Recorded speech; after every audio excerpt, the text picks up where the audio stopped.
Et voici vos animateurs.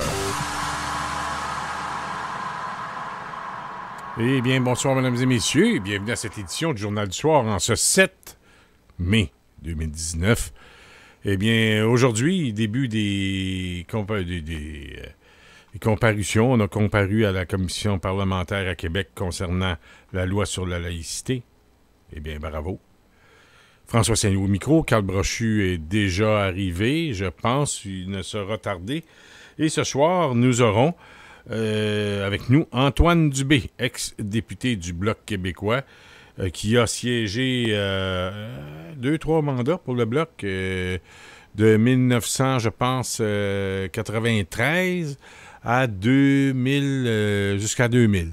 2003 à peu près. 2003, oui, il a démissionné en 2003. Et aujourd'hui, il occupe, disons, la présidence de la Société nationale de Chaudière-Appalaches. Carl, es-tu avec nous? Es-tu déjà là? Oui, moi je suis là, François. Je sais pas si tu m'entends. Oui, je t'entends très bien. Je pense que M. Dubé est arrivé. M. Dubé, oui. Bonsoir, comment ça va? Ça va bien, vous autres? Oui, ça va bien, ça va bien. Bienvenue à l'émission. Vous êtes déjà venu, je pense, il y a quelques mois. Oui, avec La Montagne, Joseph, je crois. Martin-Joseph La Montagne, oui. Oui, c'est ça. Et notre ami Carl Brochu. Carl, est-ce que tu entends M. Dubé? Oui, je l'entends en plus sur mon Skype, François. Fait que j'aurais même pas besoin là, de la formule. Excellent, excellent. Donc, merci d'avoir accepté notre invitation, M. Dubé. Vous avez été député du Bloc. Je ne peux rien refuser à Carl. Ah, ben vous savez, entre candidats à convention dans le comté c'est de Lévis, je pense? Ah oui, comté de Lévis, en quelle année à peu là? C'était, là, on monte à loin pas mal. Non, mais ça s'était passé amicalement, là. Moi, j'avais à l'époque, en 15 secondes, j'avais laissé voir, puis j'étais vraiment sincère que je voulais pas me représenter. Puis finalement, Carl, lui, il était dû voir. Puis j'ai dit, oh, il réfléchit, je suis pas décidé. Et puis finalement, il s'était présenté, mais là, il y avait de mes gens qui voulaient que je me représente, et puis finalement, faire fait un troisième mandat. L'histoire n'est pas plus compliquée que ça, mais Carl avait fait une belle campagne, puis respectueuse et tout ça, alors j'ai rendu témoignage là-dessus. Ah, c'est dans la continuité, parce que Carl, je sais qu'il s'est mêlé à la chefferie du Bloc québécois avec Jean-Jacques Nantel, et suite à, disons, à ce qu'il n'y a pas eu assez de signatures, etc., Carl, j'ai vu que tu t'es rallié rapidement et je pense que c'est tout à ton honneur et ça fait ça fait de toi un militant exemplaire qui, même dans la défaite, se rallie et continue dans la lutte pour... C'est ça, les gens loyaux. Exact. Alors, je sais qu'on va parler de loyauté, puis vous savez pourquoi je dis ça, là? Loyauté à ses idées. Ouais, loyauté à son parti. Oui, tout à fait. C'est bien important. Oui, c'est vrai. Mais avant de débuter sur, disons, le Bloc québécois, l'élection fédérale qui s'en vient, M. Dubé, j'aimerais vous entendre concernant le projet de loi sur la laïcité. Première journée aujourd'hui des audiences à la commission parlementaire. Il va y en avoir pendant 10 jours environ, 2 semaines de temps. 2 semaines, oui, c'est ça. Et vous, aujourd'hui, vous avez... Je pense que ça a lieu ce soir, mais j'ai fait une partie de la journée. Vous étiez sur place? Par contre, j'ai venu écouter le témoignage de Charles Taylor à mon retour là, sur Internet. Donc, vous étiez sur place aujourd'hui, M. Dubé. J'avais lu, mais là, je l'ai entendu vraiment son témoignage. Mm-hmm. Alors, quand je parle de loyauté, c'est pas toujours un parti, c'est au niveau des idées. Dans le fond, M. Taylor a livré un témoignage de quelqu'un qui avait changé d'idée depuis qu'il a co-présidé la commission, qui est retourné finalement à ses idées d'origine. Puis, quelqu'un qui consulte sa biographie, on se rend compte que cet homme-là a étudié une variété impressionnante de sujets. Je pense qu'il a 87 ans maintenant, mais une carrière d'universitaire, d'intellectuel. là-dessus. On ne peut pas lui en tenir rigueur, mais il a changé d'idée. Que voulez-vous? Comme dirait M. Chrétien. Êtes-vous encore là? Oui, il a changé d'idée, mais là, il a changé d'idée 2 fois. Il est revenu à ses idées premières. Oui, ses idées premières. Quand vous savez que vous venez me parler de Michel Gauthier, c'est la même chose pour lui. Alors, c'est un homme qui a changé d'idée. Oui, il a changé d'idée, mais pour revenir à Charles Taylor et aux autres, il y a quand même Jimila Benhabib ce matin qui l'a pris de front, là, qui l'a attaqué de plein fouet. Elle l'a même accusé de participer à des assemblées avec des gens qui, normalement, ne sont pas trop fréquentables. Je ne sais pas s'il a répondu à ça. Est-ce qu'on lui a posé des questions à ce niveau? Non, à moins que l'ait manqué quelques minutes, là, mais non, les questions ne portaient pas là-dessus, à mon avis. En fait, Charles Taylor, c'est un personnage assez complexe parce qu'il s'intéresse au bouddhisme, au communautarisme, il a été socialiste, il a été candidat en politique à 5 reprises. Pour quel parti? Beaucoup de courants différents. Moi, je suis pas surpris qu'il ait rencontré des personnages que vous avez dit. C'est comme lui, dans sa conception à lui, que tout le monde a le droit de dire ce qu'il pense, puis de croire à ce qu'il pense aussi, puis tout ça. Alors, c'est un homme au droit, à la liberté des droits individuels. Tout le monde a droit au chapitre, tu sais. Alors, ça part peut-être d'un réflexe généreux, mais on peut dire candide dans le même temps. C'est pas possible de plaire à tout le monde et à son frère, hein? Mm-hmm. Oui, mais il se présentait pour quel parti, Charles Taylor? Il était pour le parti, le NPD, dans les années 60.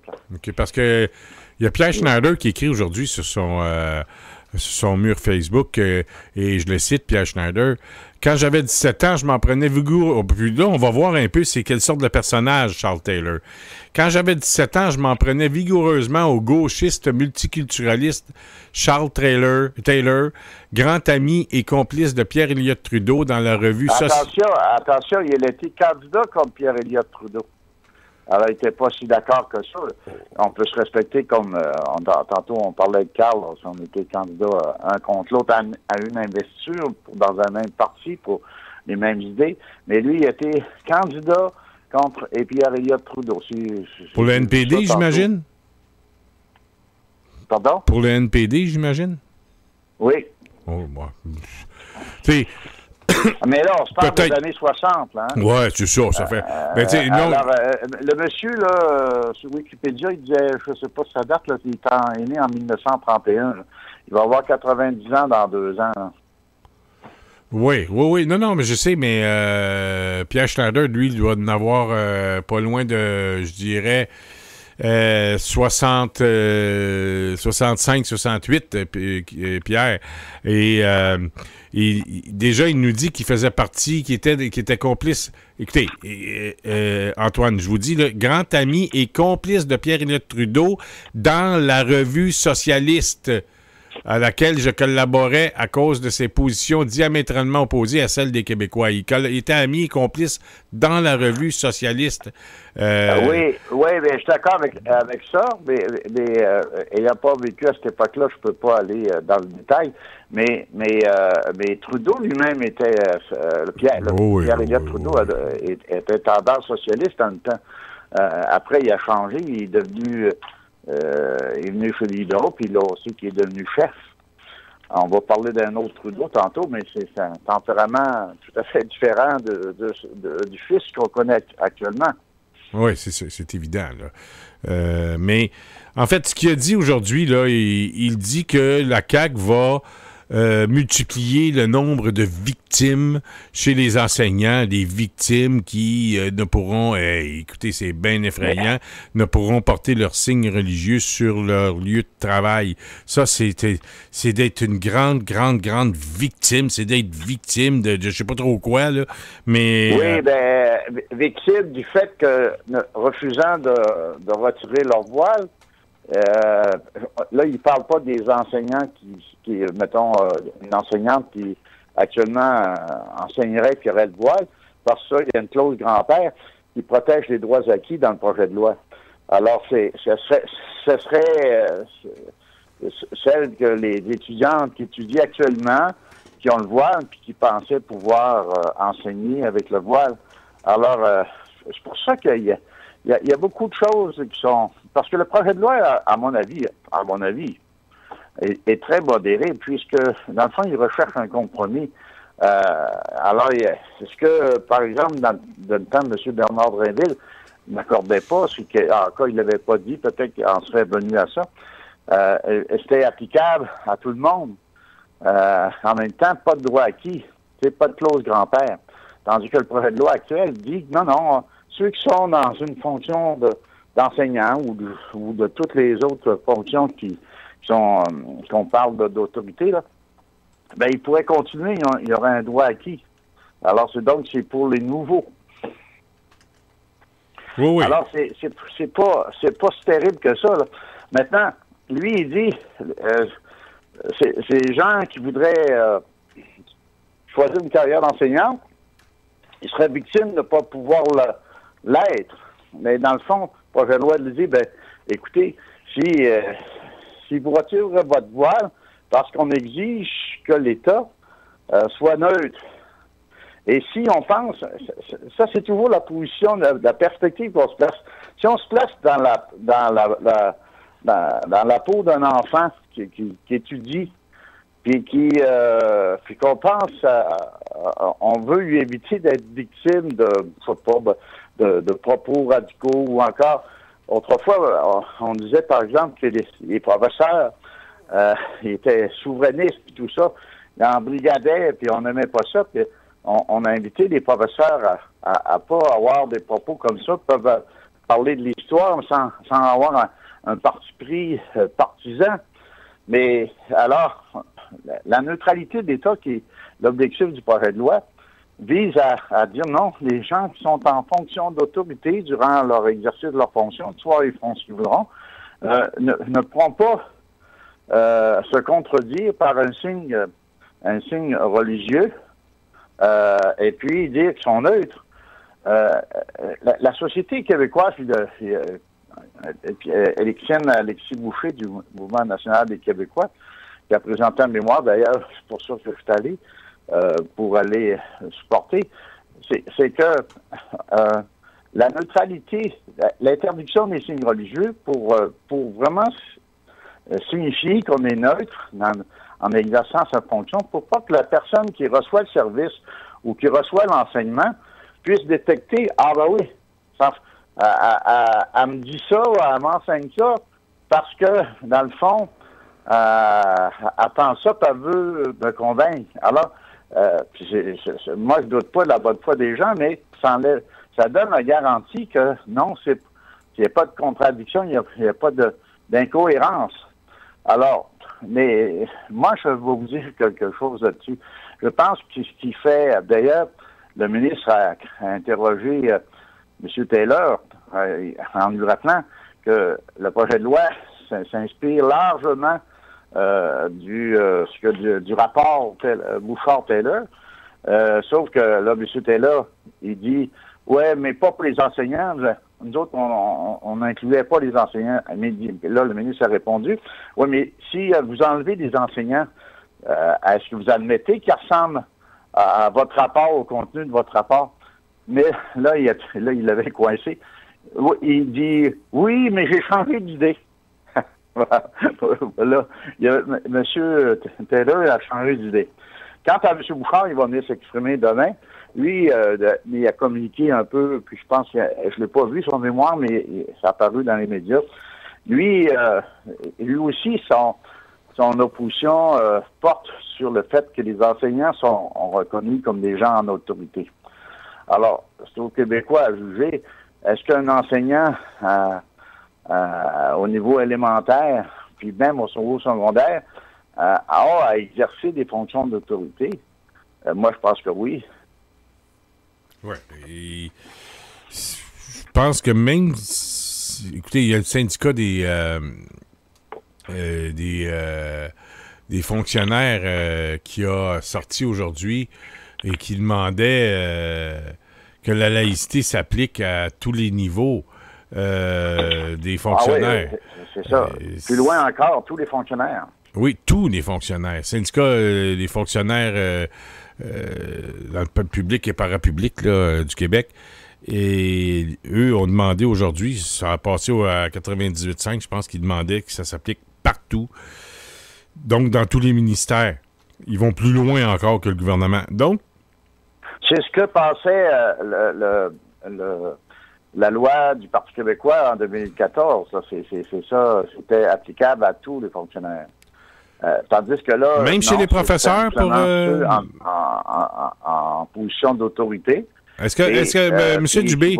Monsieur Dubé, moins que les gens du Parti québécois. M. Dubé, est-ce que ça s'appliquait aux professeurs aussi? Donc, ceux qui ont continué. Est-ce que ça s'appliquait aux professeurs aussi, la charte de Drainville?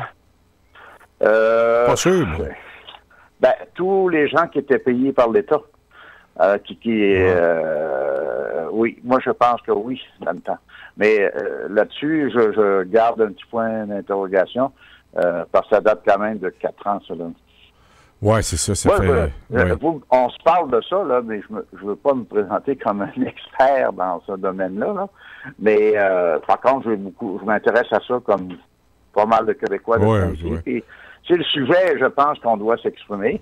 M. Legault nous invite à le faire calmement, alors respectueusement.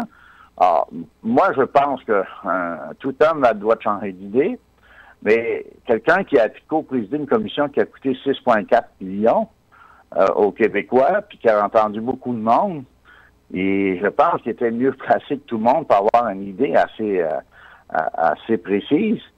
Puis là, malgré 6,4 millions, ça a poté dans ses poches, j'en conviens, il y a eu des dépenses. Mais malgré tout ça, il change d'idée. Alors imaginez qu'un citoyen qui a peut-être juste 1 heure à consacrer à ce sujet-là dans les 2 prochaines semaines, on pourrait le comprendre d'avoir des positions pas toujours fermes.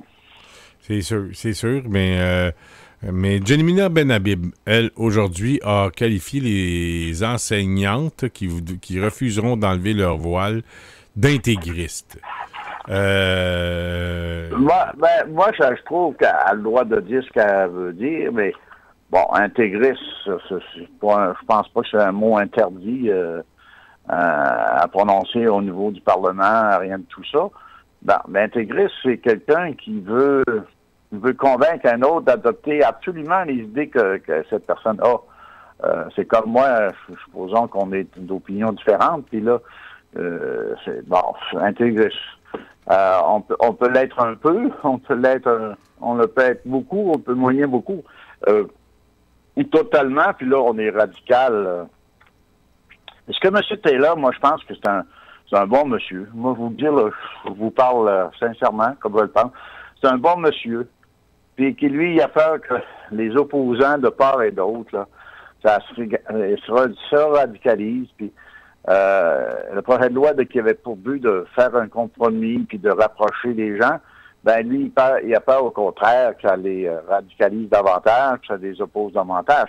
Ça ressemble à un bon père de famille qui n'aime pas la chienne, là. Oui, mais peut-être, là, mais je peux vous dire, M. Dubé, que quand il dit que la CAQ veut carrément, disons, enlever faire des victimes. Il va trop loin. Il va un peu loin, là. Il a bien beau être père de famille, bon père de famille, puis bon grand-père, mais accepter que... Le bon père de famille, il commençait peut-être à être fatigué, puis là, il a dispo, là. Il signe un rapport, puis il parle contre son rapport quelques années plus tard. Assume-toi dans la vie, là, à un moment donné. Comme je répète, je dis pas que... d'ailleurs, il s'est fait... c'est lui qui était appelé à témoigner, puis finalement, il s'est fait accompagner par M. McClure, je sais pas si je le dis comme il faut, qui a travaillé à cette commission-là. On voit que quelqu'un, c'est plus quelqu'un qui était aussi en forme que... mais quand même, il a le droit de dire son idée. Ah oui, c'est évident. Alors, moi, je résume ça voilà un témoignage d'un homme qui a changé d'idée, qui est revenu à ses premières idées de jeunesse. Et voilà. qui mettent dont les droits individuels mis dans l'eau du pavé dans la société, ça s'oppose à la conception de beaucoup de Québécois, dont moi, qui pensent que les droits collectifs doivent être privilégiés aux droits individuels. Oui, c'est vrai. Il y en a qui prônent ça. Carl, est-ce que tu as quelque chose à ajouter? Oui. Est-il encore avec nous?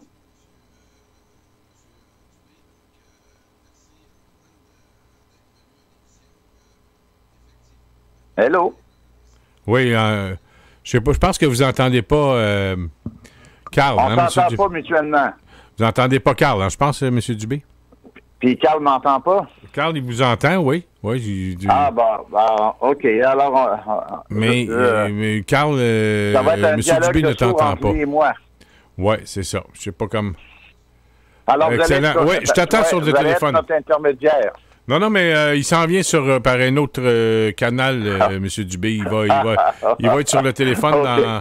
À l'instant. Vous allez pouvoir lui jaser ça en direct. Là, je veux l'entendre, ce qu'il pense là-dessus. Lui, on se rencontre pas tous les jours, Carl et moi. Oui, mais dans environ une minute, il va être là. OK. Puis, parlant de quelqu'un qui a changé d'idée, on va, en attendant, on va mettre la table sur le prochain sujet en parlant de Michel Gauthier, qui, lui, a changé d'idée, qui s'en va chez les conservateurs. Je veux vous demander une chose, M. Dubé. Quand Carl va arriver, il est là. Il est là. Carl, tu es là? Carl, est-ce que tu m'entends? Oui, moi, je t'entends très bien. Et monsieur là, je l'entends. Excellent. Donc, Carl, est-ce que tu as quelque chose à ajouter au niveau du... je sais pas, sur la déclaration de Jemila Benhabib, Charles Taylor, Louise Mailloux, je pense qu'elle a parlé aujourd'hui, Louise Mailloux. Est-ce que tu as retenu quelque chose, Carl, de cette première journée de présentation de mémoire à la commission parlementaire sur le projet de loi 21? Bon, tout d'abord, salut Antoine, bien content de parler ce soir. Moi, j'ai entendu le discours au complet de Mme Benhabib qui dure environ 7 minutes. J'ai trouvé que c'était très bien. Mme Benhabib, c'est une femme aussi qui l'a vécu comme famille, qui a vécu l'islam politique. Puis, elle vient... je pense qu'aujourd'hui, on peut dire que c'est une Québécoise. Quand on écoute son discours, oui. Je pense qu'elle adopte aussi notre vision historique de notre minorité française en Amérique. Puis elle a fait aussi comme féministe. Elle avait beaucoup de misère à accepter que les femmes soient... là, il y a deux points de vue là-dessus, mais qu'ils soient contraintes à porter le voile. D'autres femmes vont dire non, on le fait volontairement. Il faut les croire sur parole, mais alors elle, dans ce sens-là, sa position est claire.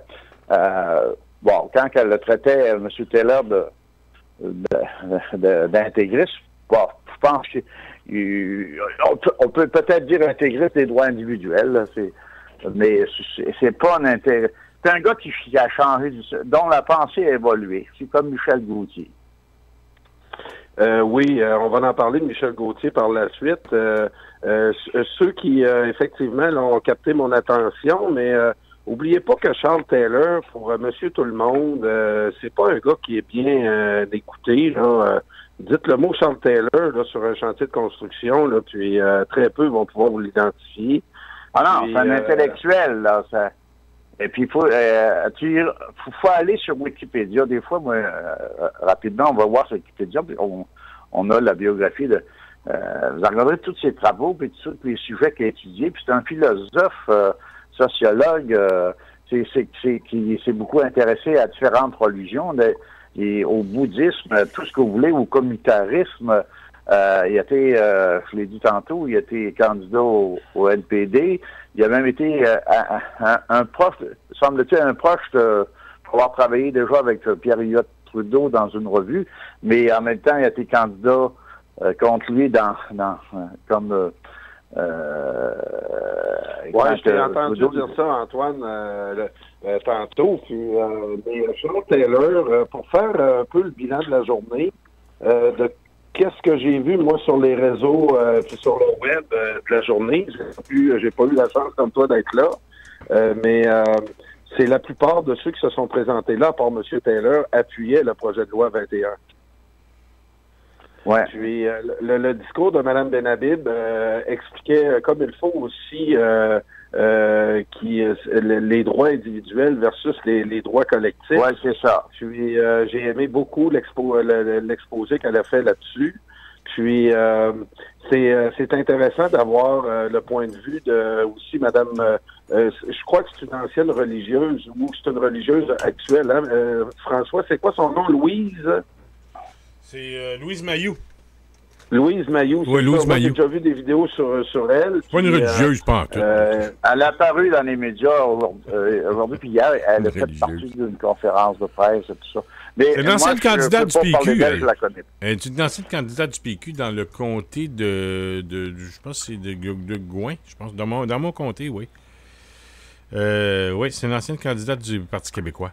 Puis très féministe, là, très féministe, là, une militante féministe de longue date. Mais tout le monde, là, ils ont le droit de dire, dans mon livre à moi, on va dire comme un terme, le monde a le droit de changer d'idée. Faut pas non plus. Ils ont le droit, mais on peut quand même trouver ça drôle. Parce que habituellement, quand on s'implique en politique, par exemple, ou quand on enseigne à l'université, c'est parce qu'on a préparé notre sujet, puis on a lu, puis tout ça. C'est généralement quelqu'un capable de soutenir une idée. C'est comme un avocat qui décide de plaider pour son client, il s'en va là pour le défendre, il a un point de vue, puis il argumente en fonction de ça, c'est normal. Oui. Mais de changer d'idée constamment, ben là, c'est plus bizarre. Ben, ça montre un peu la profondeur de la réflexion, puis ça a été à l'époque là, une commande politique de M. Charest, je pense, qui s'était fait tirer l'oreille depuis longtemps. Puis ça l'a permis plus d'étirer la sauce du dossier identitaire au Québec. Puis là, on est à quelques semaines de la conclusion de tout ça. Puis on voit apparaître... moi, j'avais une question pour toi, Antoine. Dans la région de Québec, ce mouvement identitaire-là, si aussi avec l'élection fédérale qu'on va parler tantôt, puis avec tout le potentiel que je vais t'expliquer tantôt, qu'on peut avoir là comme levier politique pour faire avancer notre cause d'indépendance, dans la région de Québec, toi qui vis là, puis qui a le pouls de la population dans ce coin-là, est-ce que ce dossier-là, s'il est poussé, si nos adversaires continuent à faire un beau travail comme ça, est-ce qu'il pourrait y avoir une montée du mouvement indépendantiste ou de l'idée indépendantiste dans la région de Québec? On est... écoute, j'ai été candidat, moi, à la dernière élection en 2015, c'est ça, parce que il y a personne qui voulait se présenter parce que c'était évident que c'était M. Bléné qui avait une forte avance, c'était évident. Alors, et là, moi, il y avait un dossier qui m'a toujours tenu à cœur, c'était la Lévis. Alors, je m'étais présenté, mais en sachant, même si j'avais été député pendant 3 mandats et tout ça, je savais que les chances... Alors, il fallait occuper le terrain, je l'ai occupé. Puis, je vais dire ça, quelque chose avec... Je vais peser mes mots. C'est des gens conservateurs. Maintenant, le comté de Lévis, Bellechasse, ce n'est plus le comté que tu as connu, Lévis, là. Chaudière, Lévis, qui est un comté de ville. Il a été divisé en deux, ce comté-là. Lévis est avec Bellechasse, puis une autre partie, Chaudière, est avec Lotbinière. Ce qui fait que dans les deux cas, il y a une partie rurale, et cette partie rurale-là, la population qui y vit, est très conservatrice. Conservatrice dans le sens, si on met ça par rapport au projet de loi dont on discutait tantôt, sont pas enclins à appuyer sont en train plutôt à l'appuyer, le projet de loi, trouvant que c'est un compromis, parce que c'est la population de Chaudière-Appalaches, c'est pas la population de Montréal, là. C'est pas la population du plateau, là. C'est un autre état d'esprit. Puis ensuite de ça, la diversité culturelle ou vous savez ce que je veux dire. Oui. Je veux dire, dans Chaudière-Appalaches, là, les nouveaux immigrants, c'est pas 2 de la population, c'est peut-être moins que ça. Alors, c'est pas un problème. Il n'y a pas de problème d'intégration ici, là. OK. Alors, c'est pas un sujet chaud. C'est pas un sujet sur lequel je m'ostine à tous les jours, là. OK. Mais moi, je veux te dire là-dedans, là, on sait que les conservateurs sont forts dans la région de Québec maintenant, tu viens de me le dire, mais y aurait-il de l'espoir dans la région de Québec de voir renaître l'idée de l'indépendance? Au projet de la laïcité, où là, on voit vraiment un décalage entre le multiculturalisme canadien et ses effets depuis quelques décennies. Puis là, on est capable de voir vraiment ce que Bourgault puis René Lévesque nous disaient sur, entre autres, notre contrôle de l'immigration. Vous le vivez pas à Québec, mais un dossier comme la laïcité, où on a eu des shows là, de Adil Sharkawi puis de Ève Thérèse, est-ce que ça se rend chez la population de Québec? Et à un moment donné... Je te réponds franchement... pas en Chaudière-Appalaches. Je dirais une exception. Si on traverse l'autre côté, si on part du comté de, je sais plus comment que il change de nom, là, mais à Québec, en fait, les deux députés de Québec solidaire en sont la preuve. Ils ont remporté deux victoires, là, assez spéciales. Puis les deux, dans leur première publicité qu'ils avaient faite, ils s'étaient prononcés, c'était marqué Québec libre. Les deux, ils sont très indépendantistes, là. Sol Zanetti et Madame. Alors, ces deux comtés-là qu'ils ont, c'est différent. Je pense qu'il y aurait... Ouais, mais sont indépendantistes, sont indépendantistes, M. Dubé. Mais entre vous et moi, là, c'est pas leur priorité mais à eux, là. Dans une autre optique que toi puis moi, ils sont regarde, Zol Zanetti, après-midi, je le voyais, là, c'était à la commission, il faut le respecter. Je pense qu'il est obligé de défendre une position qu'il ne croit pas, mais du coup, lui, il n'avait pas cette position-là, mais le Québec solidaire, ils ont changé de position il y a à peu près un mois. Alors, ils ont presque la même position que le Parti libéral actuellement. C'est assez, le parle de libéral provincial. Oui, mais vous savez, j'ai bien beau, là, Québec solidaire, moi, j'ai bien beau leur dire c'est des souverainistes. Mais quand t'as un gars qui fait... Mais il l'a dit.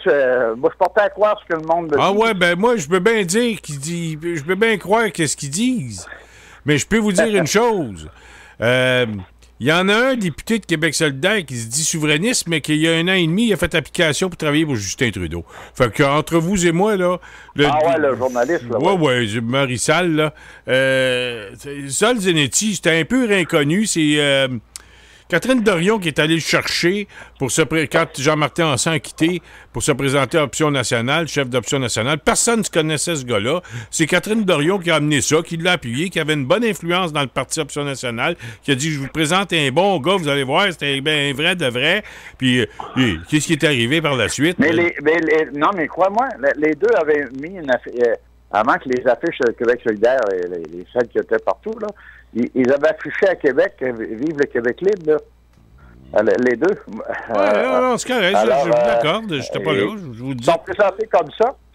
Et puis, puis ils trouvaient que Zol Zanetti, il trouvait que le PQ était passé indépendantiste, puis le Bloc était... les deux, faut que je fasse attention, les deux avaient appuyé le Bloc à Québec. Catherine Dorion, puis Zol Zanetti. C'est curieux, ils avaient appuyé le Bloc. Puis ce coup-ci, là, j'ai entendu dire que le Québec solidaire avait envie d'appuyer le NPD. Alors, il faudra que c'est à eux autres de se démêler là-dedans. Oui, c'est ça. Ils sont assez mêlés de même, là, qu'ils ont peur, les députés de Québec solidaire, de prendre la parole dans leur propre congrès de crainte, par crainte de se faire ramasser par l'aile radicale gauchiste de Québec solidaire. Fait qu'il n'y a pas un député qui va au micro. Puis après ça, ben, ils défendent les idées que le Congrès ou les instances nationales du parti prennent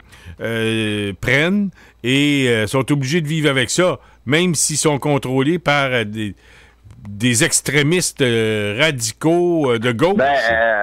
Vous êtes moi, je connais moins bien Montréal que vous autres, là. Mais Montréal, le plateau et Montréal, ils ont eu Montréal, la population de Montréal a élu Mme Plante.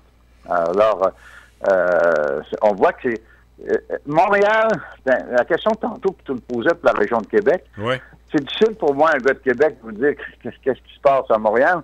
Je pourrais te parler de la région de Québec, de la région de la Chaudière-Appalaches.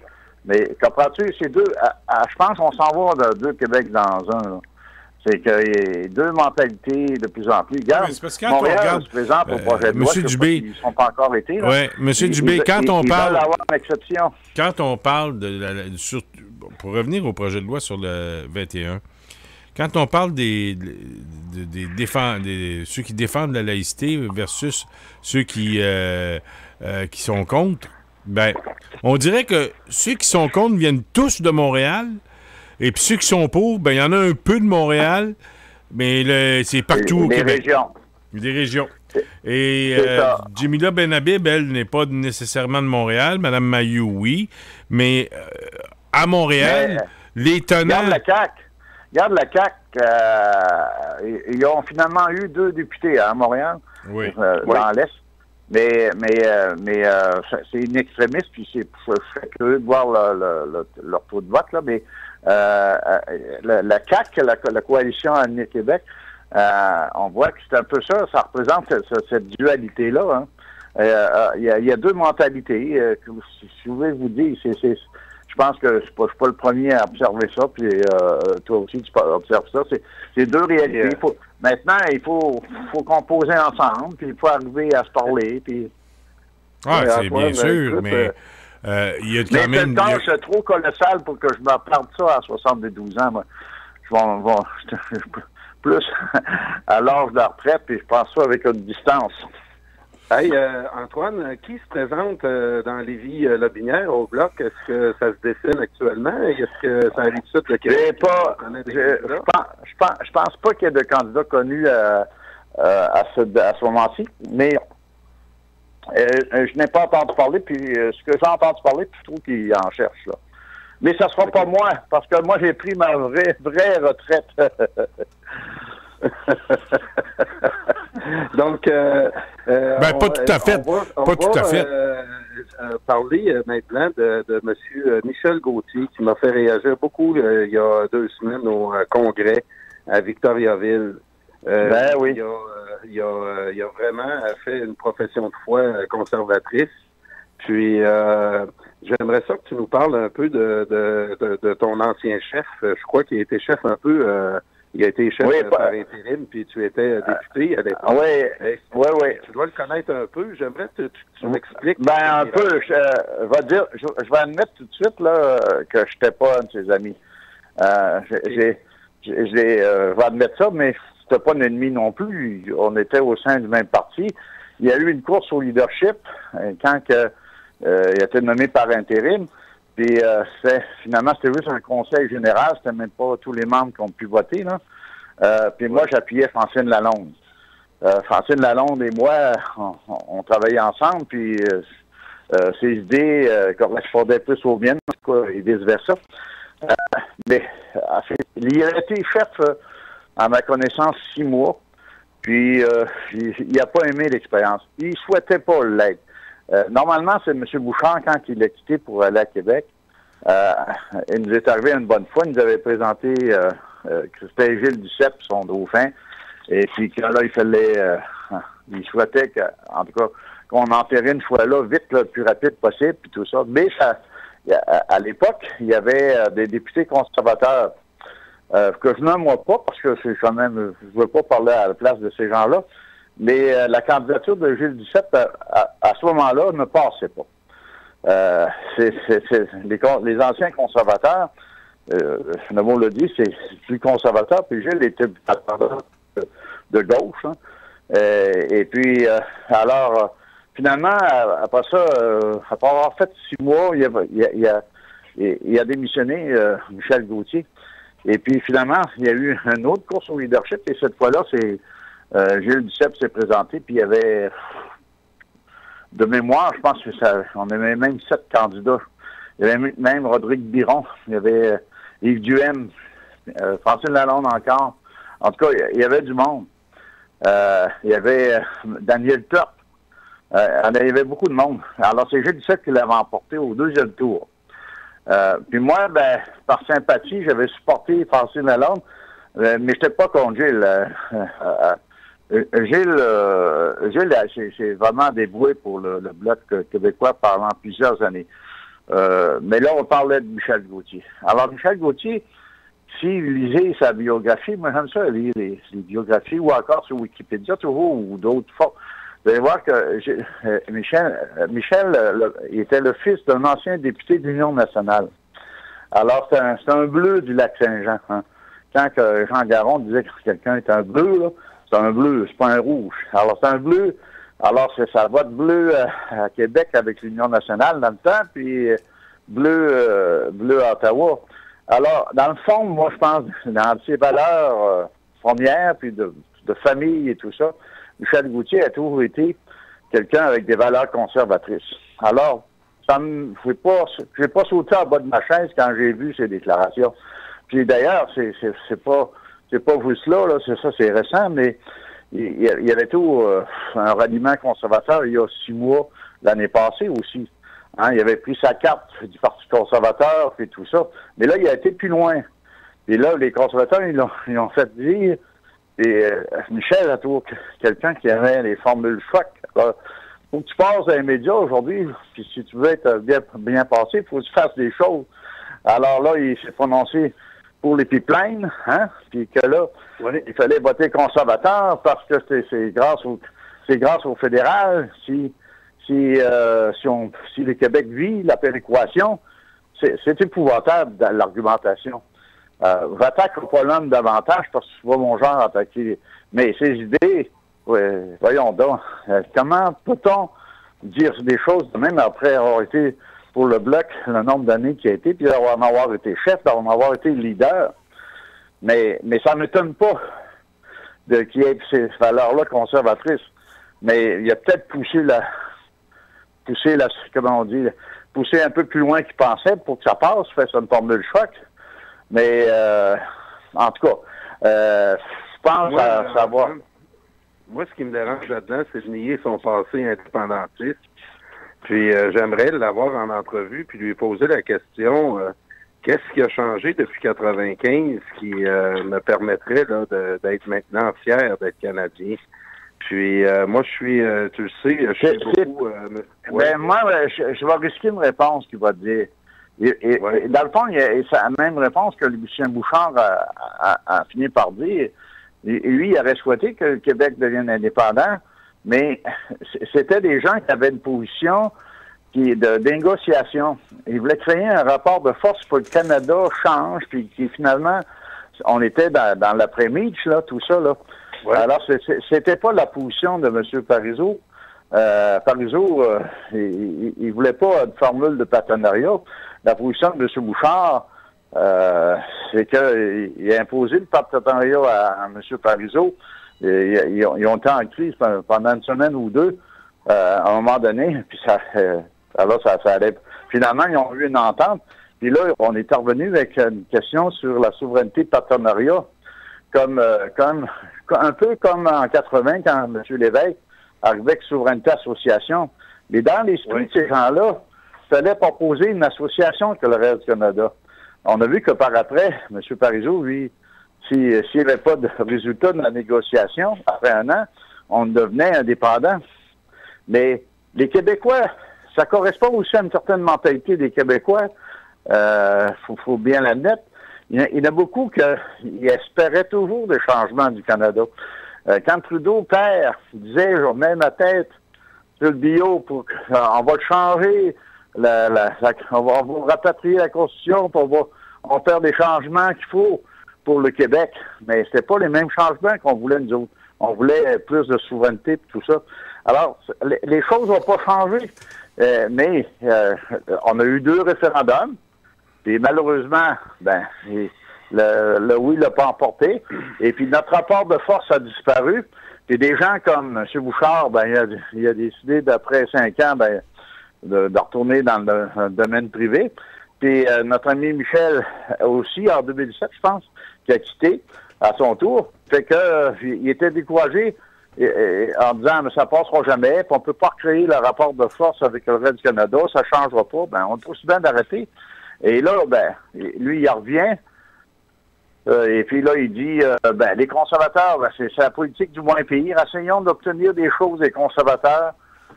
Mais comme il est un ancien bleu, puis toujours bleu, il peut pas être libéral, comprends-tu? Écoute, Antoine, moi, quand il a sorti son argument sur la péréquation, puis qu'il fallait accepter le pipeline, moi, écoute, on soulève une grosse interrogation sur ce qu'il dit là, parce que avec M. Nantel à l'émission jeudi passé, on a décortiqué toute la péréquation, puis la quantité de pétrole qui veulent passer sur le territoire québécois. Puis on pense que maintenant, l'argumentaire économique de l'indépendance du Québec s'est renforcé beaucoup si on expose le dossier pétrolier sous cet angle-là. Puis on a pris toutes sortes de chiffres, M. Nantel et moi, puis François aussi, on a fouillé ça beaucoup. Puis la quantité de pétrole qui passe actuellement par wagon-citerne représente aussi une quantité là énorme. Oui. Donc, nous, puis M. Nantel a sorti au-dessus de 25 exemples dans le monde de droits de passage que les pays doivent payer quand ils veulent passer leur pétrole sur un territoire étranger. Puis, on regarde aussi dans les dernières semaines toutes les ententes qu'on veut signer avec le Québec, les États du Nord-Est américain qui veulent notre électricité pendant que Doug Ford nous dit non et préfère continuer avec son nucléaire. Les argumentaires des droits de passage versus tout ce qui s'amène là pour l'hydroélectricité au Québec, moi je pense qu'on peut commencer puis avec le dossier de la laïcité puis le multiculturalisme canadien, on peut avoir des surprises là à la campagne électorale qui s'en... Oui, oui, je suis convaincu de ça. Pas partout également, là, mais je suis convaincu que la situation, le contexte politique a changé. Une donnée que tu n'as pas mentionnée, mais certains qui allaient peut-être le dire, le NPD n'est plus là. Et puis le NPD, maintenant, il y a, avec le chef actuel, lui, justement, il y en a d'un symbole religieux qui porte sur lui, là, le site. Là, ça passe pas au Québec, ça aussi. Alors, tantôt, je parlais qu'il y a 2 Québec dans un, d'une certaine manière, le Montréal et puis le reste. Mais on pourrait dire qu'au Canada, ça a toujours été. Il y a 2 pays. Il y a le Québec puis il y a le reste du Canada. C'est 2 mentalités tout à fait différentes. Les enjeux sont pas les mêmes. Puis là, tu vois que toutes les affaires sur l'environnement, c'est sûr que Trudeau, ce qu'il va essayer d'utiliser comme argument, ça va être l'argument d'environnement. Mais en même temps, il se met en lui-même en contradiction avec en achetant un pipeline qui va aller vers Vancouver. C'est cousu de fil blanc, cette affaire-là aussi. Ça, là, c'est ce qu'on explique avec la géopolitique qui est très facile à comprendre là, quand on regarde une carte géographique, comment le pétrole albertain est enclavé et que le nouveau premier ministre de l'Alberta, dans sa menace, l'impérialisme anglo-saxon ressort beaucoup, tous les vieux réflexes coloniaux que les Anglais ont par rapport au Québec dans le débat du pétrole ressort très rapidement. Puis quand on commence à nous menacer de réouvrir la Constitution canadienne pour renégocier la fameuse péréquation, parce que ils croient dur comme fer là-bas que le pétrole paye nos programmes sociaux ici au Québec. Avec la géopolitique, puis quand on comprend bien comment, entre autres, les États-Unis négocient le pétrole albertain enclavé en leur demandant entre 20 et 40 % de rabais parce qu'ils sont pas capables de le vendre ailleurs, le Québec, si on exige des droits de passage ou parce que le pétrole, en sortant du cadre canadien, puis en négociant comme un pays indépendant, on va pouvoir tirer beaucoup plus de bénéfices pour nos générations futures. Puis on va pouvoir négocier la vente d'hydroélectricité, qui est une énergie renouvelable, à nos voisins qui eux, n'ont pas cette rivalité anti-québécoise qu'on ressent au Canada anglais. Les États-Unis, on a eu le contrat à New York de 10 milliards. C'est important. Là, on commence à aller chercher, on commence à grignoter la péréquation. Puis Antoine, c'est l'argument qui me fatigue le plus. La péréquation là, sert tellement l'argumentaire économique des fédéralistes sans trop comprendre. C'est des pensions de vieillesse. En 1980, tu étais plus jeune que moi, là. Mais tu t'en souviens sûrement, en 80, on utilisait les pensions de vieillesse, puis tous les programmes, les subventions aux individus, aux agriculteurs et tout ça. Ça a toujours été cette affaire-là. Puis tu as raison c'est quelqu'un ceux qui s'intéressent à les jours politiques, le portrait est en train de changer totalement. Sur les valeurs, juste une petite parenthèse. Bérubé, le chef du Parti québécois, il n'est pas sorti de quelque chose de nouveau, mais ça a passé inaperçu. Et lui, il l'a ressorti aujourd'hui. Le fédéral, même si on utilise la clause dérogatoire, ça veut dire ça, Carl, que le fédéral, dans la Constitution, il y a un pouvoir de désaveu. Ils l'ont jamais utilisé, mais il pourrait désavouer le Québec dans sa clause dérogatoire. Puis Bérubé, il avancé, il dit, ça va être dans le portrait de la prochaine élection fédérale. Ben ça, c'est la clause de... C'est pas la... Comment on appelle ça, la... c'est le désaveu. Désaveu. Le pouvoir de désaveu de l'État fédéral. Exact. Lorsqu'il est d'un intérêt national pris au sens fédéral du terme. Alors, sur ça, puis ça pourrait être un pouvoir de désaveu pour... supposons la Colombie-Britannique passerait un référendum, puis on n'en veut pas de pipeline à Vancouver. Parce que les autres aussi, ils sont soumis au un problème semblable. Alors, ils veulent doubler un pipeline. Ils passeraient ça. Et ça a été invoqué parce que le fédéral pourrait utiliser ce pouvoir-là de désavouer un référendum d'une province qui veut bloquer quelque chose.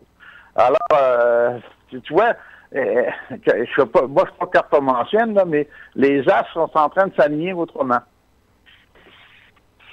Alors, c'est ça. Si jamais il y avait... Ça pourrait bien que monnaie, peut-être pas d'ici un an ou deux, mais que l'idée de faire l'indépendance du Québec, ça redevienne... Et puis, moi, il y a un de mes amis, je sais pas si tu t'en souviens, Carl, de Jacques Lemieux. Oui. Un géographe dans notre coin.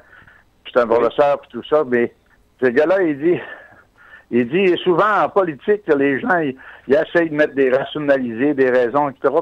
Tout d'un coup, il survient un événement qui fait en sorte que ça bouleverse complètement les choses. Il donnait l'exemple, en 1942, la conscription, les Québécois voulaient pas aller à la guerre.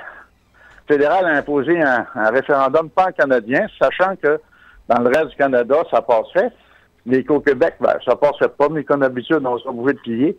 Alors, on ne sait pas ce qui peut arriver. Alors, je suis très content que tu en parles, ça, parce qu'effectivement, on a donné cet exemple-là la semaine dernière. Toutes sortes de manœuvres que le gouvernement fédéral a fait à travers l'histoire pour passer à côté de la démocratie ou de noyer des oppositions dans certaines régions du Canada pour qu'on puisse beurrer coast to coast. Puis, dans le dossier pétrolier, je pense qu'on va voir l'affrontement entre un Québec vert et un Canada pétrolier qui inévitablement, les choix qu'on a faits il y a 50 ans risque de commencer à rapporter, pas juste au niveau politique. Puis tu parles de vert, là. Tu as dû prendre la partielle en Colombie-Britannique, là. Il y a un deuxième député vert. Dans le Canada anglais, Québec, c'est peut-être moins présent, mais il reste que chez les jeunes, puis pas juste les jeunes, là, tout un mouvement assez fort là, en faveur de l'environnement. Puis Trudeau, je suis sûr qu'il va revenir avec l'environnement, des choses comme ça. Je suis sûr. C'est une porte de sortie pour lui, là. Alors, oui, Antoine, faut faire attention. Tandis que les... Ouais. Hein? Excuse-moi. Il faut faire attention aussi avec le projet de loi C-69, là, qui veut donner du pouvoir là, sur l'autorisation de certains projets au fédéral. Trudeau peut se montrer aussi comme le Canadien vert qui va centraliser les pouvoirs canadiens puis qui va dompter les méchantes provinces qui veulent vendre de l'énergie sans l'approbation du Canada. Puis la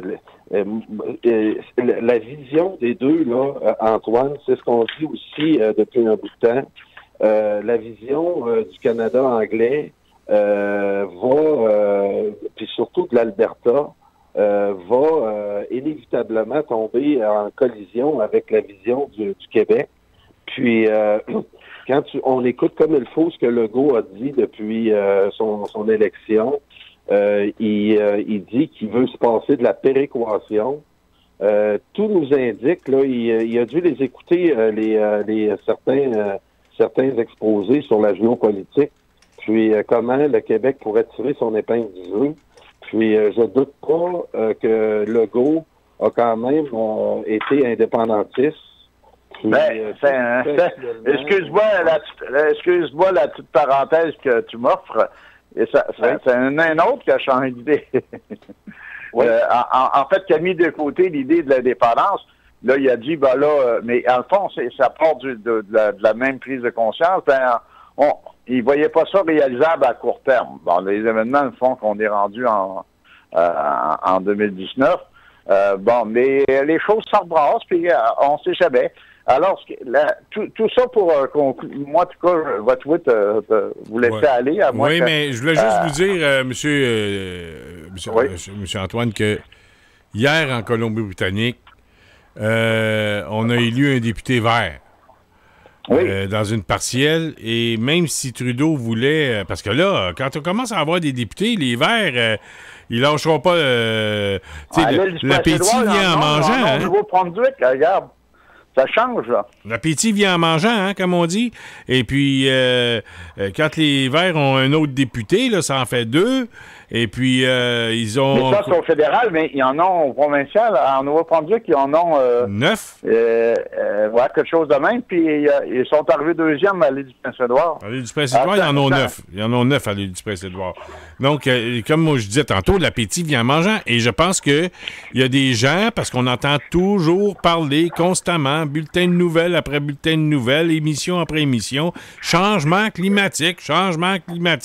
Fait que c'est pas méchant pour les Verts, mais là, même si Trudeau essaie de jouer la carte de l'environnement, ça va être plus difficile pour lui cette fois-ci. Mais plus difficile, oui et non, c'est que son adversaire à lui, là, d'une côte à l'autre, c'est le Parti conservateur. Oui, bien sûr. Alors, on peut pas dire que le Parti conservateur est très vert. Hein? Ouais. En terminant, M. Dubé, j'aimerais vous parler, juste avant que vous nous quittiez, de l'émission, parce qu'on s'en est parlé un petit peu avant l'émission, tantôt, l'émission La Voix. Et puis du fait français au Québec. Qu'est-ce que vous avez retenu de la finale de La Voix? On sait bien qu'il y a eu une chanson qui a été interprétée en français et les 3 autres en anglais. Vous voyez ça comment, vous, l'avenir du français au Québec? Ben, moi, là, je prends ça là, comme la démonstration d'une certaine erreur un peu stratégique des autres candidats. Il y en a un qui est anglophone, mais qui est capable de chanter en français aussi. Lui, il n'y a pas de problème. Et même, je dirais que l'orientation de cette émission-là, qui a changé avec le temps. On entend de plus en plus. C'est la même chose dans, je sais pas comment ça s'appelle, l'univers, en tout cas, une émission à Radio-Canada. on voit que il y a un transfert linguistique. Moi qui vous vous rappelez le sommet de Jannick l'an 2000, on était 55 000 dans les rues de Québec. Là, je parle pas des manifestations qui voulaient briser les barrières, mais il y avait pas pour exiger que l'accord de libre-échange exclut la culture. On était 55 000 dans la rue des rues de Québec. C'est quand même une des grosses manifestations de l'histoire, je m'en souviens. Et on demandait quoi? C'est que le droit à sortir ça de libre-échange économique, pour pas que ça soit l'argent qui nous influence au plan culturel.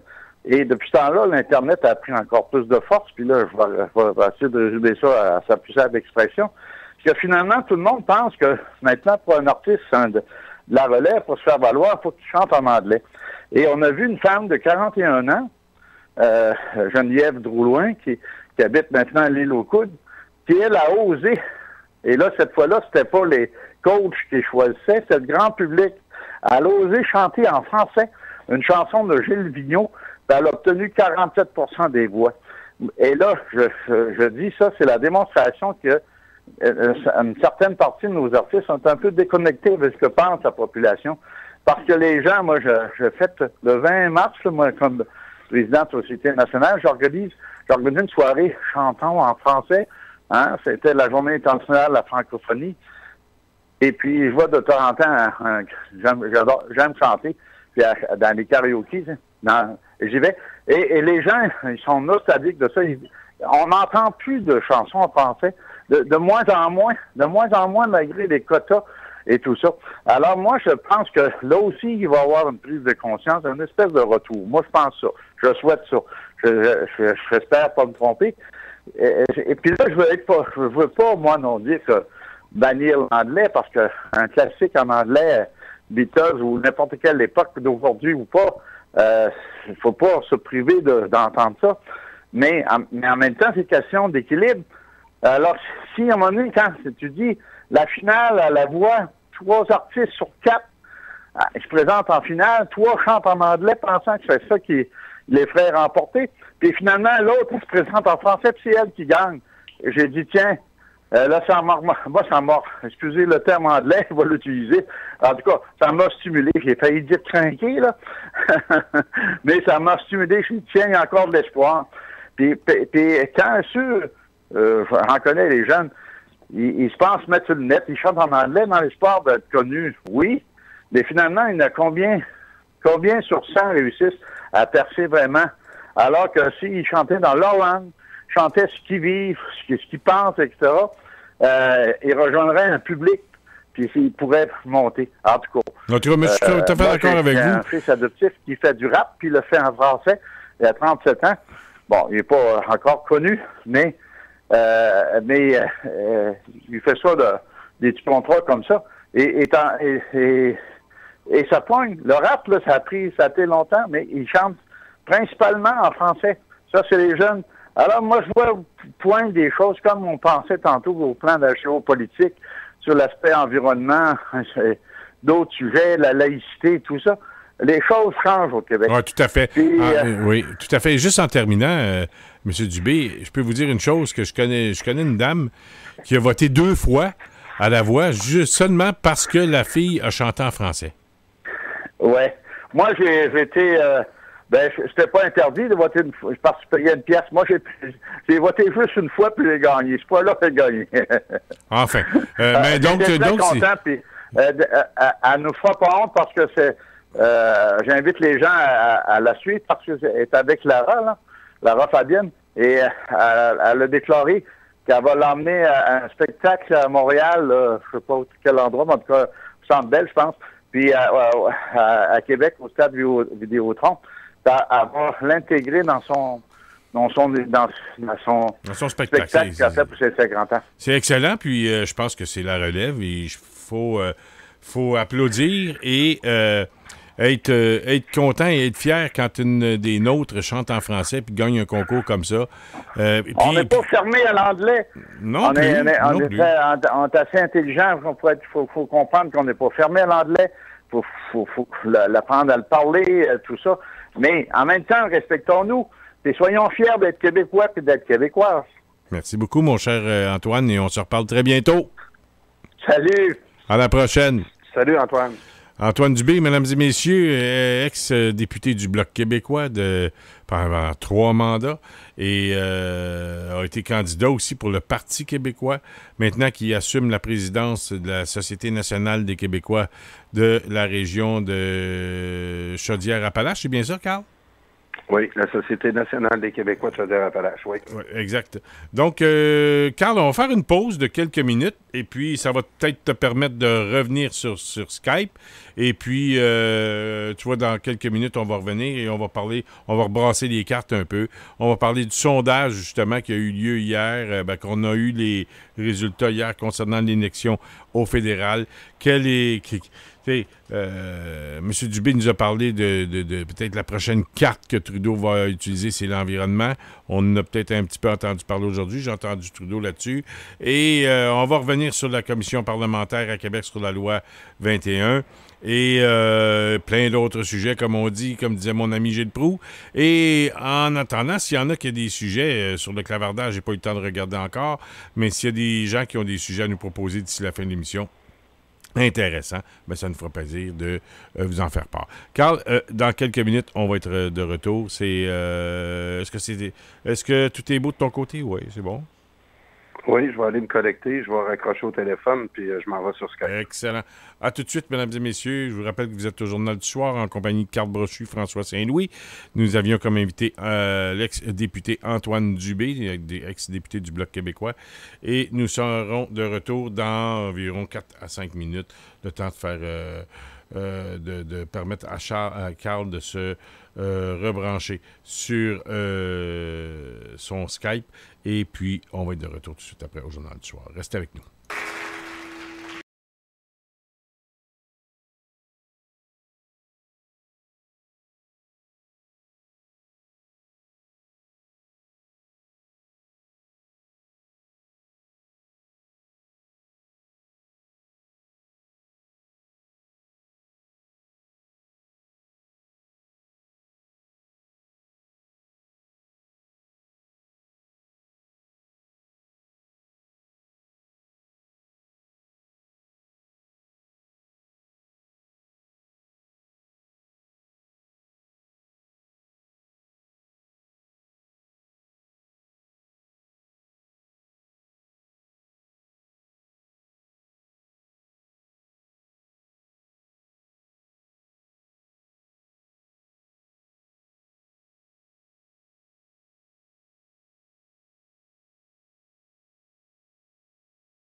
nos cœurs sincères pour ces tendres enfants. Dieu a pris ma mère que j'aimais pourtant. C'est pourquoi je chante ces mots à maman. C'est pourquoi je chante ces mots à maman.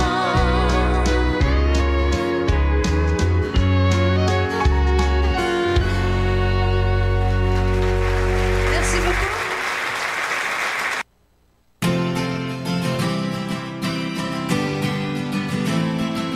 Mesdames et messieurs, ici Félix Aimé Saint-Louis. Vous écoutez radioinfocité.com, votre radio branchée sur l'actualité. J'ai l'honneur de vous dire que ça fait maintenant 3 ans que vous êtes avec nous et depuis nos débuts, cette radio n'a pas cessé de grandir. Encore mieux, nous avons de grands projets en tête pour le futur. Et par le passé, vous avez toujours été très généreux. C'est pourquoi nous faisons appel à vous pour des contributions volontaires. Venez faire vos dons via notre site internet. Recherchez le logo PayPal, celui-ci est très sécuritaire et sans danger. Bref, n'hésitez pas, il n'y a pas de petits montants. Tous les dons sont appréciés et font avancer la cause souverainiste au Québec. Merci d'avance à tous, nous comptons sur votre générosité.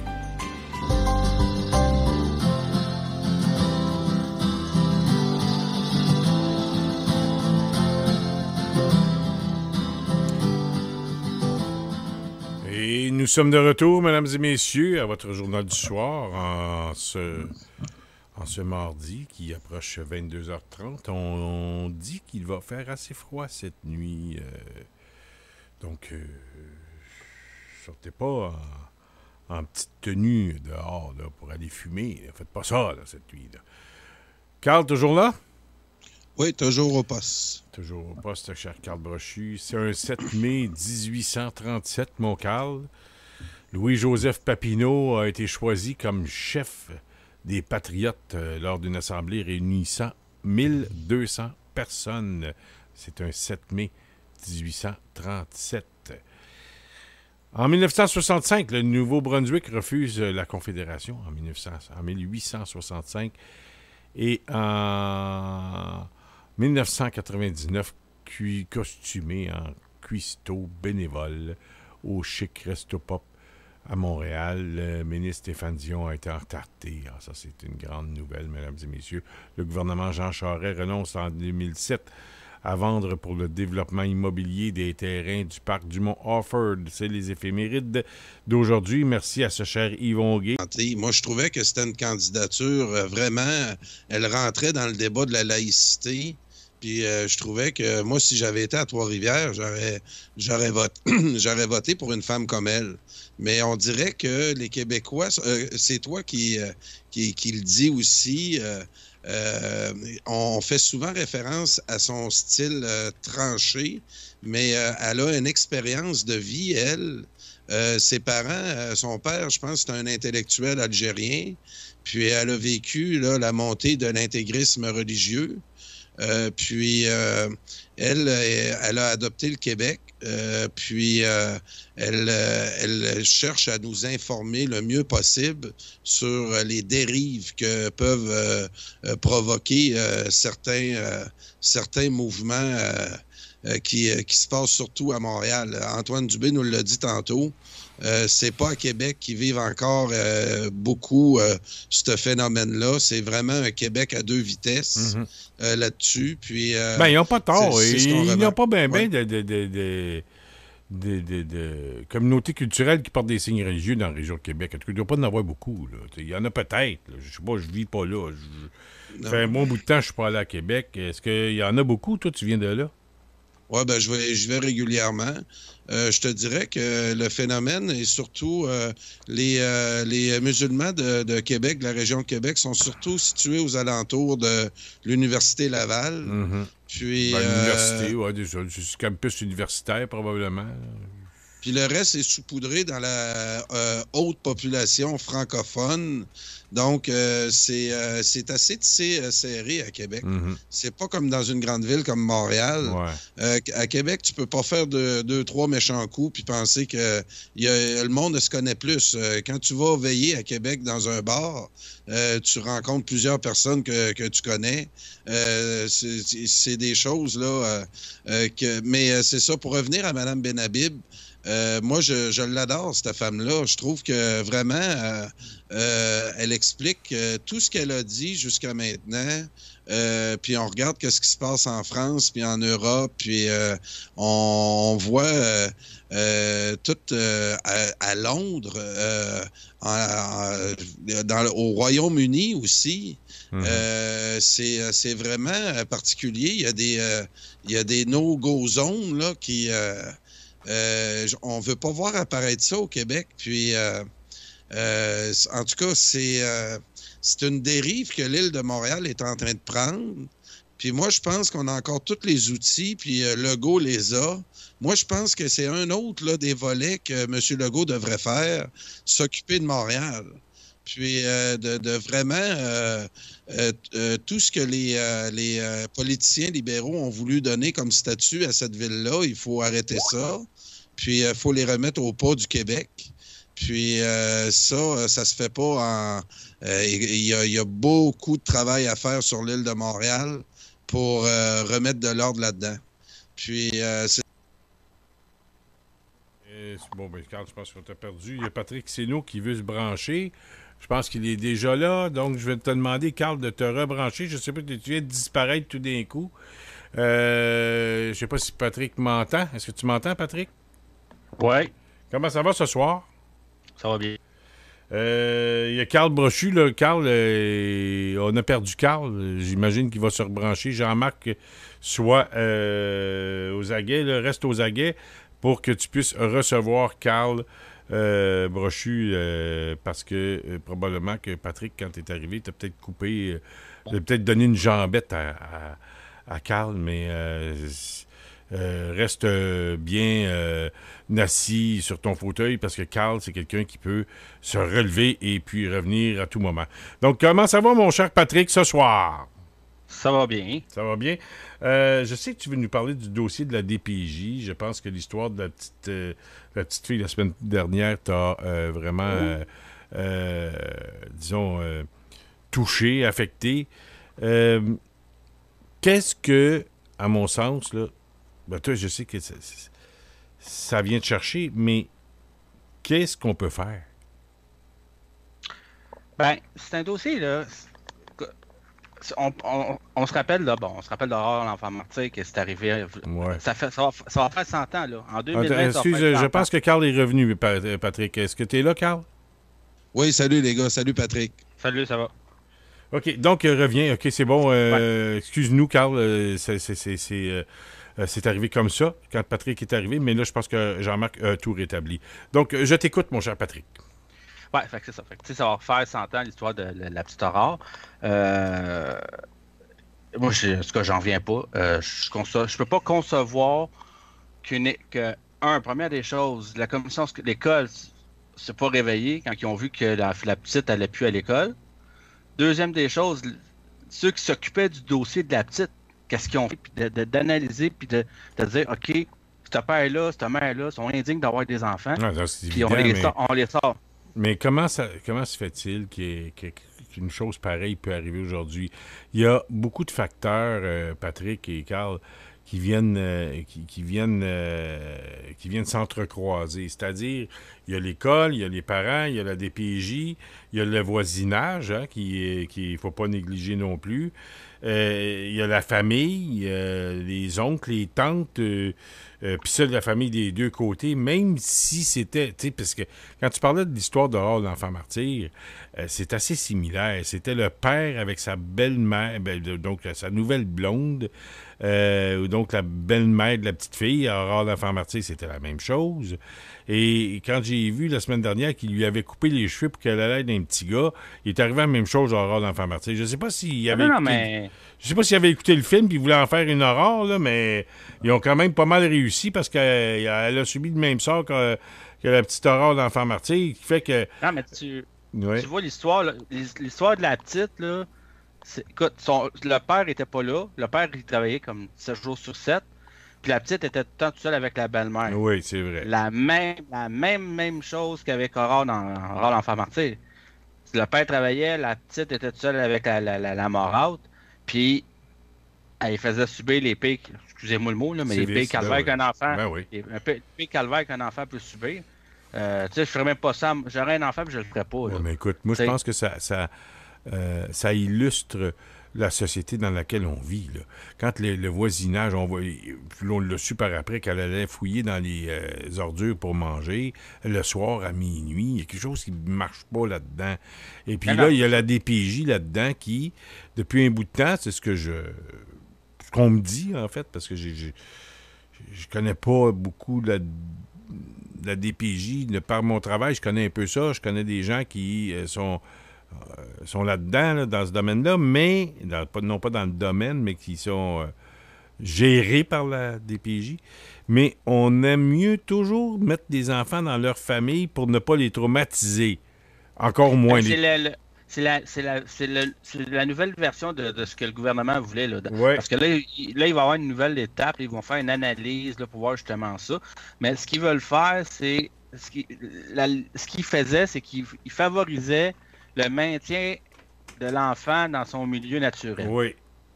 Sauf que le problème, c'est que c'est bien beau le laisser dans son milieu naturel. Mais si tu as un père ou une belle-mère cinglée, ben excuse-moi, là, réveille puis analyse, là. Écoute, la fille, elle a passé en cours pour voie de fait sur la petite, là, 2 ans, je pense, une affaire comme ça, environ. Elle a eu quoi? Une absolution conditionnelle. Mais là, c'est le juge, hein? Le juge n'est pas fort là-dedans, là.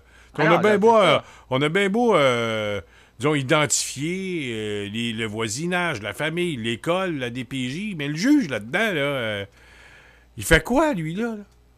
Il se sent comment, lui, aujourd'hui? Là?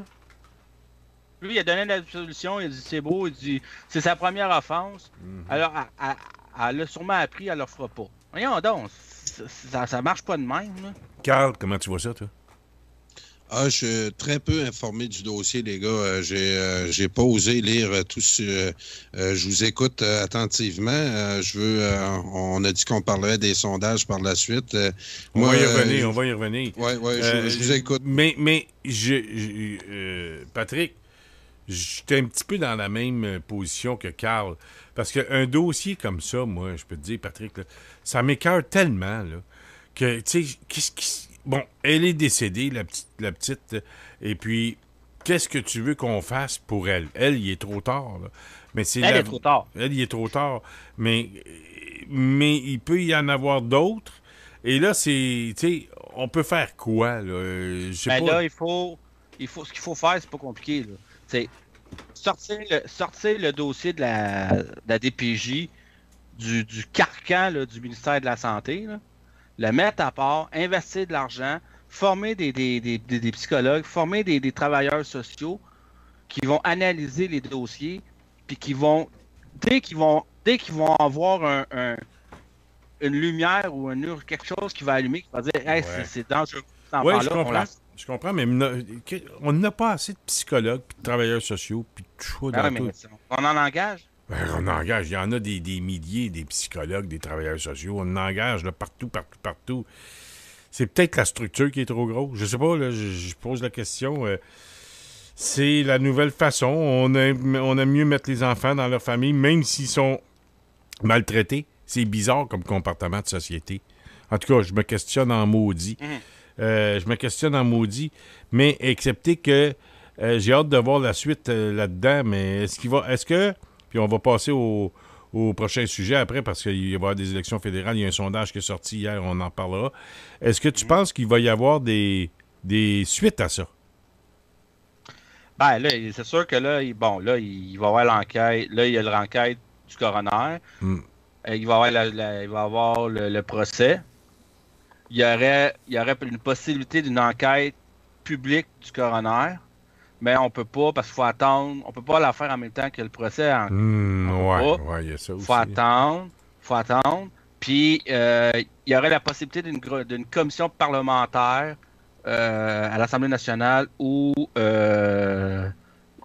tout le dossier de la DPJ serait mis en étude. Là. Bon, ça serait au moins ça d'acquis là, dans tout ça. Elle ne sera pas décédée pour rien parce que... Non. J'espère qu'elle ne décède pas pour rien, cette petite fille-là, qui va avoir des changements radicaux à la DPJ parce que je pense que une société qui ne respecte pas ou qui s'occupe pas assez de ses enfants et ou de ses personnes âgées, c'est une société qui ne se respecte pas. Puis moi, je pense que quand on est dans une société comme ça qui ne respecte pas ses enfants et ses personnes âgées, c'est honteux, à mon humble avis. Là, c'est je suis d'accord honteux. avec toi.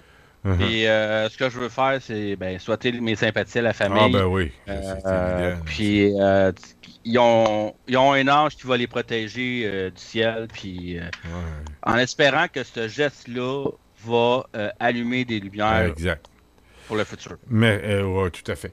Carl, sondage. Les conservateurs sont à combien? Ils sont à 35, 30. Combien as-tu les chiffres devant toi? C'est ça que j'étais en train 35, de chercher. Les libéraux ont baissé à 28. Je pourrais peut-être le regarder. Là, voilà, ici. OK, tu l'as? Oui, conservateurs 38. Ils sont plus 1.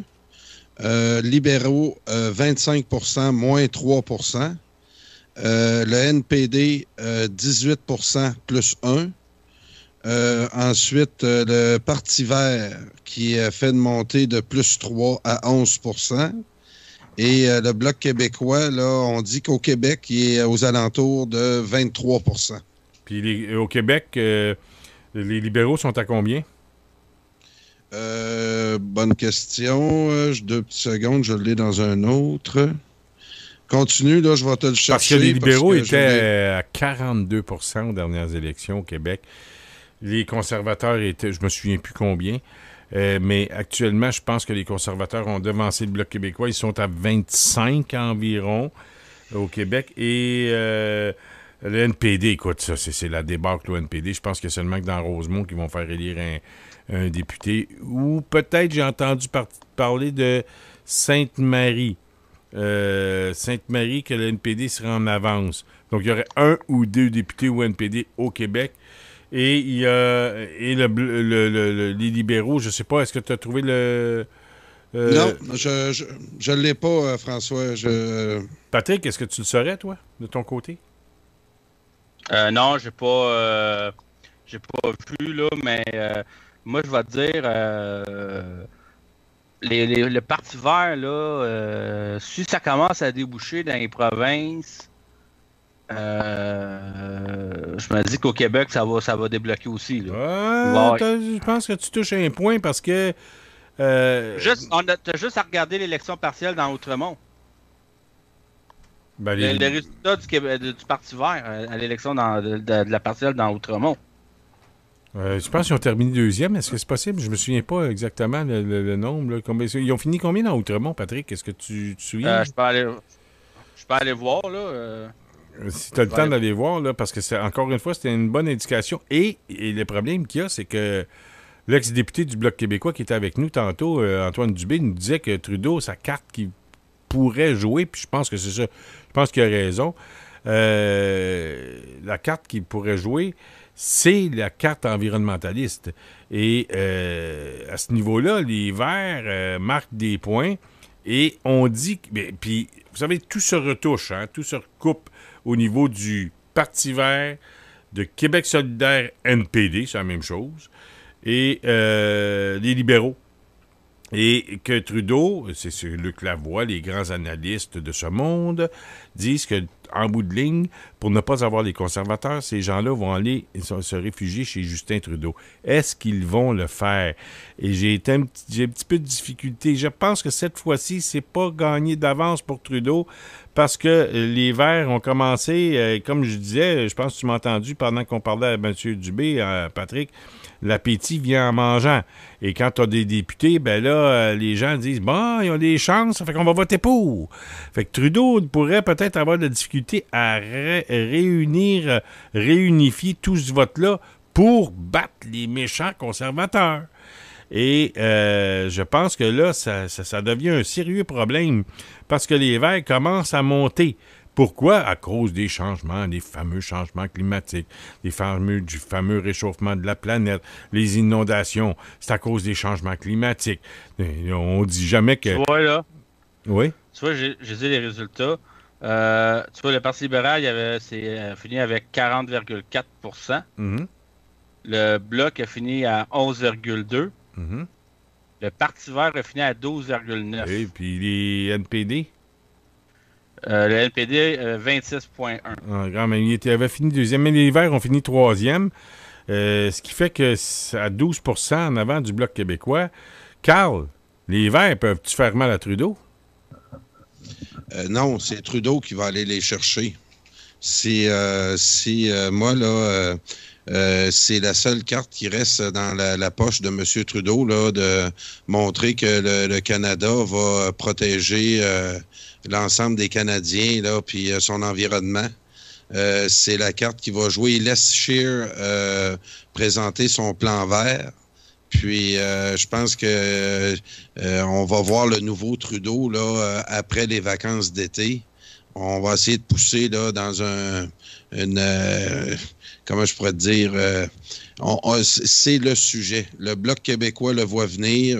Les adversaires de Trudeau, parce que le Bloc québécois doit grignoter aussi dans le vote à Trudeau, doit grignoter dans le vote des conservateurs. Puis le Bloc québécois, s'il réussit à se faire élire 15 députés, ça serait une très, très grosse victoire pour Yves-François Blanchette. Moi, je vais te dire, là, ce que je vois présentement, là, on a juste à regarder la carte du Canada, là, présentement. Là. À part la CAQ au Québec, là, en Ontario, c'est conservateur. Dans l'Ouest, c'est quasiment conservateur. Il y a seulement que la Colombie-Britannique qui a un gouvernement NPD. Et puis là, ils ont fait élire un vert. Fait que ça va être assez à gauche. Mais tu as raison, hein, le reste, c'est... Moi, j'ai un feeling que ça s'en va vers ça va être un gouvernement... Selon moi, là, cette année, ça devrait être un gouvernement minoritaire. Mais, écoute, moi, je pense que ça va être serré, puis je pense que ça va être Scheer qui va passer. Mais quand tu parles du Québec, c'est le gouvernement de la CAQ qui n'est pas... le CAQ ne s'appelle pas le Parti conservateur, mais c'est pas loin là, des conservateurs. Ça se rapproche un peu, mais c'est pas les conservateurs, c'est bien sûr. Mais la question que je me pose, c'est que là, j'ai... Tu vois, là, juste te montrer, là, j'ai le résultat d'Anonymous Ladysmith là, dans la Colombie-Britannique. Le Parti vert a fini avec 37,3 %. Ouais, c'est fort, ça. Là. Les libéraux ont fini à 11 %. Les conservateurs à 24,8 %. Puis le NPD à 23,1 %. Les libéraux sont loin en arrière. Il y a un téléphone aujourd'hui. Parfois, on fait des tribunes téléphoniques, puis on peut sentir le pouls dans les tribunes téléphoniques. J'ai entendu aujourd'hui, à l'émission de Drainville, quand il a ouvert sa tribune, un gars qui a parlé, puis il a dit « Moi, j'ai voté pour Justin Trudeau. Puis un an après, j'avais honte de mon vote. » Ah, ben là, je dis « regarde donc ça. » Le gars appelle à la ligne ouverte, il dit qu'il a voté pour Trudeau, puis un an après, il avait honte de... Il disait plus pour qui il avait voté, il avait honte. Pourquoi il avait honte? C'est pour ça que... C'est ça qu'il faut aller... s'il dit vrai, mais je pense qu'il dit vrai, le gars, là. La question il faut se poser, c'est pourquoi est-ce qu'il y avait honte? Et il a dit dans le même appel téléphonique que cette année, il voterait conservateur. Parce qu'il aime bien Scheer. Bon, je ne sais pas ce qu'il y a, Scheer de plus que les autres, mais il drabe un peu, mais il fait sérieux quand même. Il n'ira pas danser puis changer de costume en Inde, puis faire des niaiseries, puis des sparages, puis des pitreries à la Trudeau. Mais il fait un homme sérieux. Il peut faire homme d'État, je le concède. Mais là, la question que je me pose, est-ce que les Québécois en région vont voter Bloc québécois ou vont voter un peu comme ils ont fait en 2015, je crois, 2015, ouais. Ils ont dit, n'importe qui, mais pas Harper. Cette année, ils vont dire n'importe qui, mais pas Trudeau. Et qui a le plus de chances de battre Trudeau? C'est les conservateurs. On oublie le Bloc québécois et on va aller pour... Est-ce que c'est ça que les gens vont se dire, Patrick ou Carl? Le danger, oui. Vas-y, Patrick. Tout de suite après, je te laisse la parole, Carl. Je pense que ça va être ça qui va arriver. Là. Ils vont se dire n'importe qui, c'est anybody sauf Trudeau. Carl? C'est là qu'est le danger du Bloc québécois. Là. Il peut y avoir le Québec des régions, en tout cas, Antoine nous l'a dit tantôt, quand il a répondu à ma question comment va le mouvement indépendantiste à Québec, puis il m'a cité deux candidats, 2 députés de Québec solidaire. Donc, c'était un peu pour me dire là, que c'était... on partait de très, très, très bas. Puis, donc, il va être très difficile pour le Bloc québécois de percer ailleurs que dans le 4-5-0. À Montréal. Puis, dans à Montréal. En dehors de Montréal, là, on parle de... Ouais.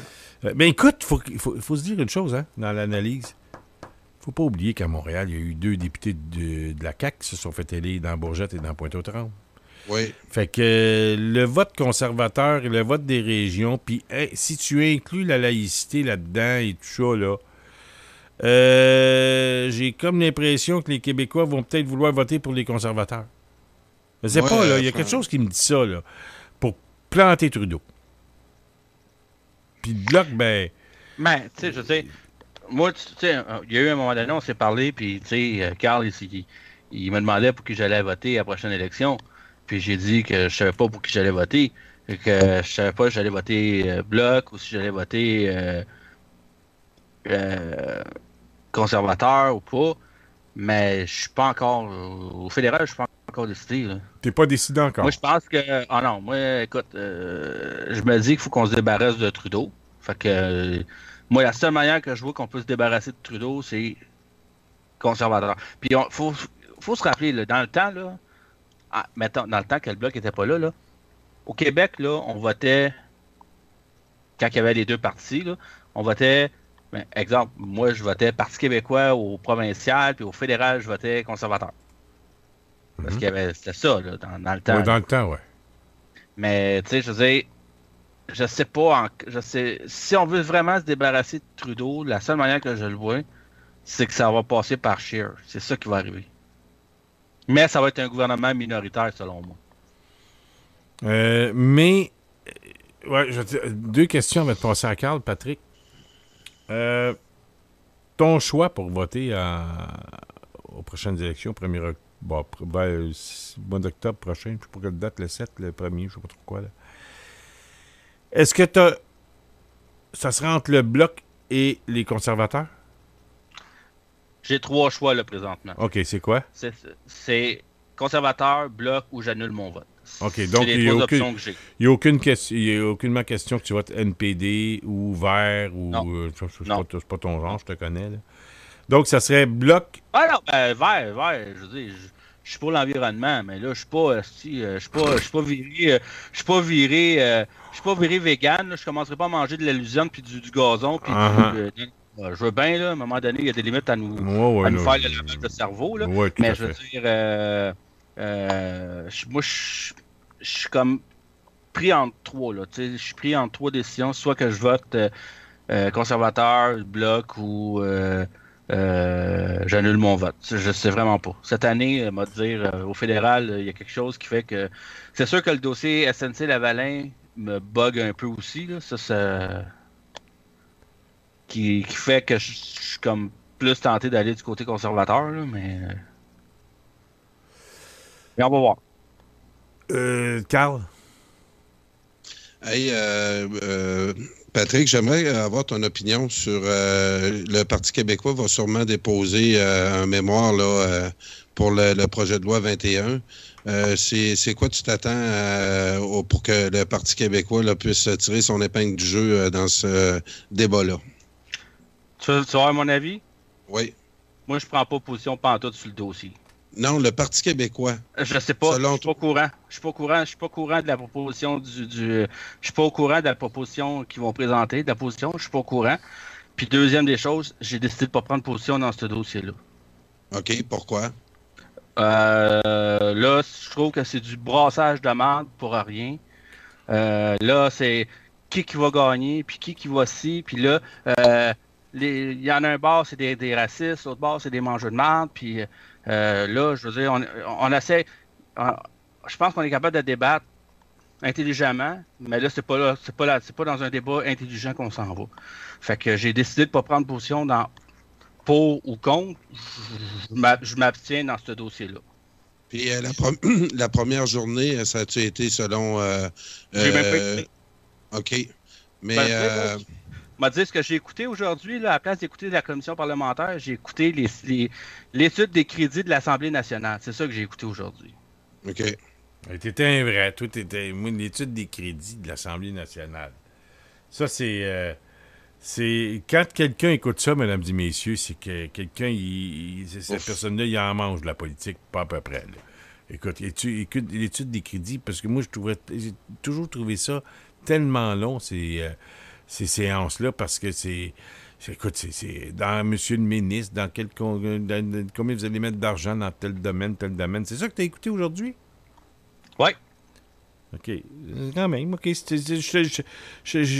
intéressant. Non, mais je salue quand même ce que tu fais, parce que il y a bien des gens qui m'auraient dit, moi j'ai écouté Simpson, moi j'ai écouté n'importe quoi, des petits bonshommes, mais tout a écouté l'étude des crédits. C'est quand même c'est assez rare, j'entends ça. Puis je te lève mon chapeau. Donc, pour toi, le dossier de la loi 21, le projet de loi 21, tu as décidé de mettre ça de côté, puis tu vas vivre avec ce qui va être voté. C'est à peu près ça, comme c'est le même que c'est ça, là. Écoute, moi, là, à voir ce qui se passe, puis à entendre ce qu'il dit, un dit que l'autre est un raciste, puis l'autre c'est un ci, puis l'autre c'est un ça, puis là, on fait des manifestations, puis là, moi, j'ai pris décidé, ça a été... Je savais que ça commençait cette semaine, puis je me suis dit, non, je déplugue la plug, puis je prends pas position. En fait, dans cette commission parlementaire-là, je vais te dire bien franchement, Carl, on n'apprendra pas grand-chose. Là. On va juste apprendre. Regarde, on a vu Jemila Benhabib aujourd'hui qui a dit que celles qui ne voulaient pas enlever leur foulard, c'était des intégristes.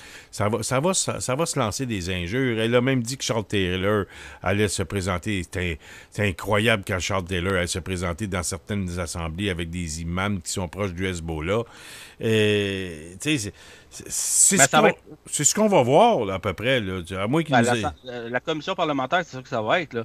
Ça va être du ramassis d'insultes, puis ça va être celle qui est pour la laïcité va arriver là, va insulter ceux qui sont contre le projet de loi sur la laïcité, puis ça va être pendant quoi? Pendant 2 semaines. 2 semaines. Ça va être un show d'insultes. Puis, ça va être, je veux dire, enregistrons ça pour l'histoire, parce que ça va être drôle, là. Ça va être drôle.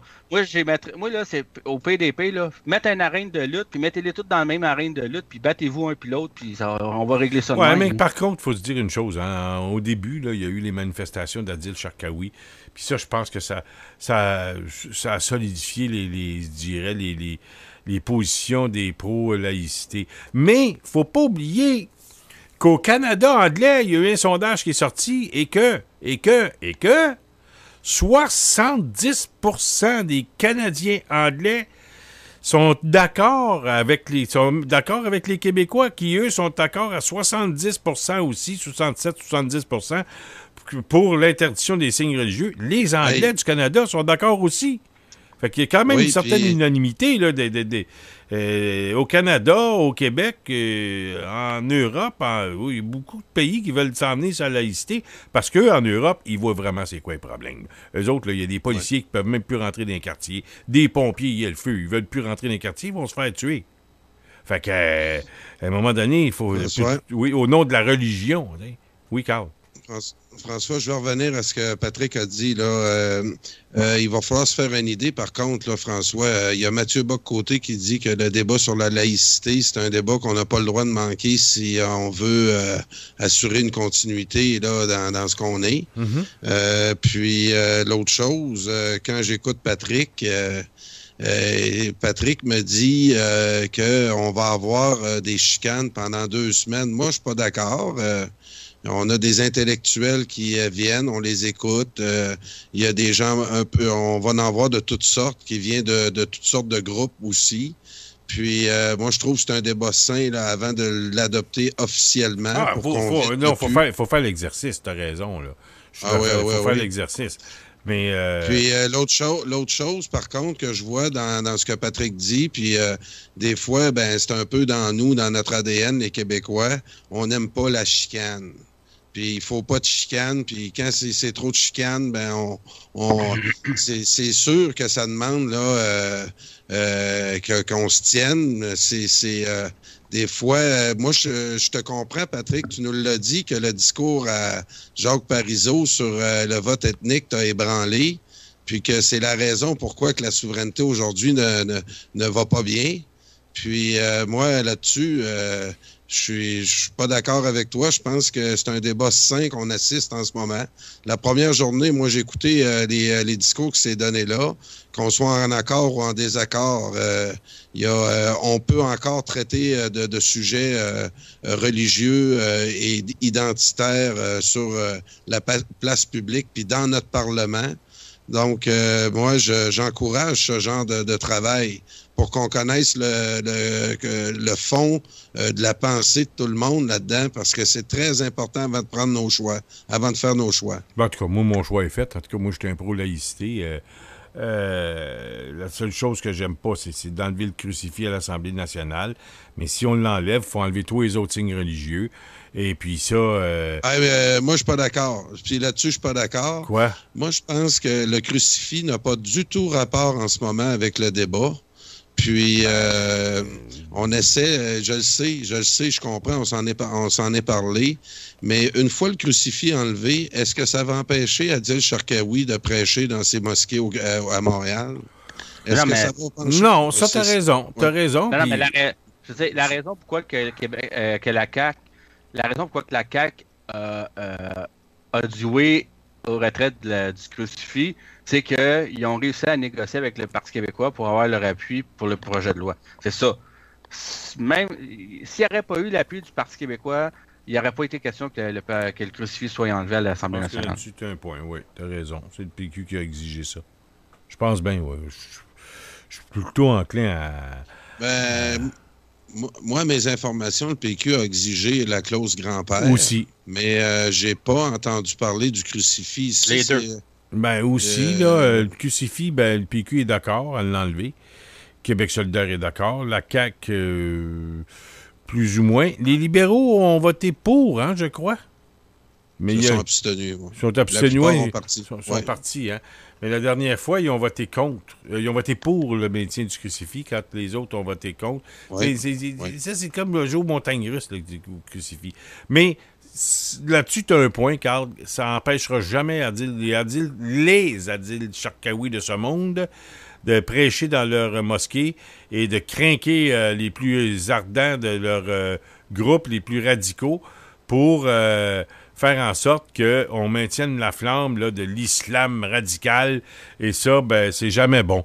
C'est jamais bon au niveau de la religion. Parce que je pense que en soi, les religions peuvent être bien correctes. Ça peut aider à bien du monde. Et il y a des gens qui ont besoin de ça, des religions. Puis de la religion, puis ça les aide dans leur vie, dans leur quotidien. Et puis ça, il faut respecter ça. Moi, ce que j'aimerais, c'est que on sorte les statistiques qui me disent que au Québec, il y a une majorité de professeurs qui enseignent voilés. Il n'y en a pas de majorité. Il n'y en a pas de majorité. Bon, c'est une minorité. Je veux dire, pourquoi faire toute une histoire pour combien? Mettons 50, 60, mettons 70, 100 maximum. Il y en a plus que ça, là, mais c'est parce que c'est ce qu'il faut, à mon sens, là, c'est que c'est pas parce qu'il y en a seulement qu'une. Tu sais, est-ce qu'il faut attendre qu'il y en ait 1000? Est-ce qu'il faut attendre que dans la police, il y en ait, des policiers puis des policières qui portent le voile pour statuer? Je pense qu'il faut faut statuer dès maintenant parce que on est rendu qu'on veut avoir pas mal trop d'accommodements dits raisonnables. À un moment donné, ça va devenir déraisonnable, puis il va être trop tard. Il faut ça fait assez longtemps qu'on parle de ce maudit dossier-là. Il est-tu temps qu'on passe à autre chose? Il est-tu temps qu'on fasse d'autres choses dans notre vie que parler de laïcité, puis mettre, à un moment donné, mettre des balises, puis dire, regarde, c'est comme ça que ça se passe, puis on passe à autre chose. Tu sais, à un moment donné, là, c'est assez là, de parler de... C'est pas compliqué, là. On va régler le dossier de la laïcité, puis deuxième des choses, après ça, on va régler le dossier des chauffeurs de taxi, on va y mettre au chômage. Fait que c'est bien beau au Québec. Ah, ben là, ça, c'est un autre sujet, là, parce qu'il y a un autre sujet que la CAQ veut faire à l'automne, c'est les commissions scolaires. Si vous voulez bien, on va en parler, mais là, le temps en file, il est 22h56, il reste 2-3 minutes. Je pense pas qu'on règle le problème des chauffeurs de Uber Taxi ce soir et des commissions scolaires ce soir. Je te ferai juste remarquer quelque chose, Patrick. Mon fils devait aller à l'aéroport pour prendre l'avion dernièrement pour son travail et il s'en allait en Abitibi. Et il partait je pense que c'était à 5 heures du matin, puis oublie ça, les autobus de nuit, là, ça marche pas. Fait que il fallait qu'il aille en taxi. Le trajet était de 40 $ pour un taxi normal. Il a appelé Uber, ça lui a coûté 22 $. Fais ton choix là-dedans, là. Mais il a pris Uber parce que c'était 18 $ de moins. Pour boire inclus, je te ferai remarquer. Fait que... Ouais, mais... je te dis... Uber paye pas ses impôts au Québec. Ben, les chauffeurs doivent payer leur impôt, là. Ben oui, ben c'est ça. Les chauffeurs de taxi payent leur impôt, mais pas Uber. Oui, mais là, je te dis, il est 22h57, on réglera pas le... Mais je te promets on va se pencher sur le dossier. Ça va être un dossier très intéressant parce que, justement, en parlant d'Uber, on va ramener aussi sur la crise du taxi qu'on vit actuellement au Québec. Et ça faisait longtemps qu'on voulait t'en parler, mais on n'a pas eu le temps, tu travaillais, peu importe, ça n'a pas donné. On va remettre ça un autre jour, Patrick, parce que je pense que Carl, c'est un dossier qui t'intéresse. Oui, le taxi, c'est Patrick, justement, qui nous en a parlé il y a 2 semaines. Puis, je vais fouiller ce dossier-là, Patrick. Mais tu as déjà commencé à le fouiller, je pense. Oui. Puis, c'est ça, on va regarder là, ce que le gouvernement offre à ce groupe-là, qui s'est acheté des quotas de taxi, des licences de taxi, à des prix vraiment... ils se sont fait exploiter. On a exploité leur ignorance. Puis les gars ont payé ça 150 000 250 000 250 000, ça en vaut à peu près 25 000. Puis là, compte tenu des choix qu'ils ont fait personnels pour... je t'arrête, Carl, on va remettre ça une autre fois, si tu le veux bien. Parce que c'est un dossier qui est complexe. Oui, puis mais l'autre chose, par exemple, Patrick, attendons pas qu'il soit majoritaire pour réagir. Je comprends pas ce que tu dis ce soir quand tu me dis donnez-moi des statistiques. Quand ils seront majoritaires, c'est ce qu'on s'est dit dans l'histoire canadienne. En 1867, on était 90 %. Aujourd'hui, on en est 22 %. Donc, puis... Ce que je veux dire, c'est pas ça. Ce que je veux dire, c'est que présentement, là, on fait un projet de loi pour combien de personnes? On fait un projet de loi pour environ, mettons là, 100 personnes. Non, c'est plus que ça. Là. Il y a beaucoup de gens qui portent des signes religieux, beaucoup plus qu'on pense. Oui. Il y en a beaucoup, là. Oui. Puis même c'est qu'à un moment donné, c'est un concept de société. Écoutez, il est 22h59, on est obligé, le temps file, on est obligé d'arrêter ça, là, mesdames, messieurs et mesdames et messieurs. Patrick, on va remettre ça une autre fois pour les Uber Taxi, puis le dossier du taxi. Parce que c'est un dossier qui intéresse Carl. Puis quand tu as parlé de ça il y a 2 semaines, tu es allé chercher Carl dans quelque chose. Je sais pas, ça l'intéresse, puis il veut fouiller le dossier. Oui. Donc, il faut savoir combien ça vaut maintenant, un permis de chauffeur, un fameux permis, un pocket number. Là. Combien ça vaut, ça, le pocket number? C'est-tu la même chose, le pocket number, que le permis? Non, c'est pas la même chose. C'est pas la même chose, hein? Mais le permis d'un chauffeur de taxi, le permis d'une voiture, là, d'avoir une voiture de taxi, là, c'est 200 000 $. Il faudrait savoir combien ça coûtait et combien ça vaut. par rapport à ce que le prix, le gouvernement veut offrir. Parce que là, il y a des joueurs. Là, il y a Pierre-Carl Péladeau qui arrive avec un autre joueur. Il y a Hubert. Oubliez pas, hein, ce qui fait bien chier les chauffeurs de taxi, c'est les Bixi, puis toutes ces affaires-là. Puis là, il y a une autre compagnie qui s'en vient cet été. Oui, Carl. François, on le sait, c'est qui que les taxis à Montréal? Il y a eu une offre de service, puis plein de gars qui arrivaient d'un peu partout dans le monde, puis chauffer des taxis, ça ne demande pas un gros diplôme, ou il y en a certains qui en avaient, mais il y avait une demande pour travailler dans ce domaine-là, parce que les prix des licences ont augmenté. Mm-hmm. Puis quand je te dis qu'ils ont exploité l'ignorance de plusieurs et la misère du monde, c'est une des conséquences là, de l'immigration de masse qu'on a. C'est des domaines où il y a tellement de gars qui sont capables de faire ce métier-là. Puis c'est comment réglementer ça. Puis là, il y a l'informatique, il y a le web, puis il y a toutes ces affaires-là. Tu fais venir un taxi, là, tu vois où ce qui est rendu. Il arrive, il est au coin de telle rue, il arrive. Ah, OK, prépare-toi, mets ton manteau, il est rendu au coin de la rue. On le voit sur les applications. Ouais. Là. Non, mais pas juste ça. Ben, je veux juste répondre à... Oui, mais Carl, 10 secondes. Vite. 10 secondes. Le problème, là, c'est que tu as des chauffeurs de taxi là, qui sont des médecins, qui ont des diplômes pour être des médecins, puis qui peuvent pas travailler ici au Québec parce que le gouvernement ne reconnaît pas leurs acquis. C'est ça le problème aussi. Oui, mais il faut faire attention aussi où ils ont été formés. Il y a des falsifications de diplômes là-dedans. Il faut s'assurer. À un moment donné, il y en a des petits vites là-dedans. Un corps humain en France puis un corps humain au Québec. Oui, je le sais, ça, mais un diplôme au Québec puis un diplôme à Tombouctou, je sais pas trop où, là, puis le gars, il arrive ici avec un beau diplôme, un faux diplôme, là, ça peut arriver, ça. Tu t'assures, tu sais. Aimerais-tu ça que tu te fais soigner par un gars qui a un faux diplôme en médecine? Oui ou non? Oui, mais qui l'analyse, le diplôme. S'il l'analyse pas, il y a un avocat, là. Je connais une fille. C'est un autre dossier, là. Oui, OK, on en reparle. Il y a une avocate du Maroc qui était diplômée, puis elle était obligée de faire 2 ans ici pour avoir l'équivalence. Mettez ça dans... C'est ça. C'est comme ça que ça marche. Merci, Patrick. De rien. Bonne fin de soirée. Merci, Carl. Salut, François. Demain, t'es pas là, Carl, Salut tout le monde. Ça? T'es pas là, Carl, demain, c'est ça? Non, c'est ça. Ça va aller à jeudi. Jeudi pour le Radio Info Sport. Et le marathon. C'est le marathon jeudi.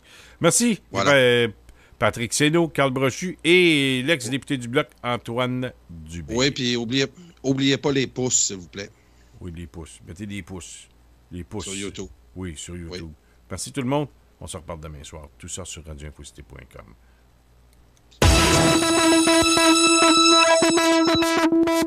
C'était le journal du soir. Au micro de radioinfocité.com. Pour tout commentaire, nous vous invitons à nous écrire info@radioinfocité.com.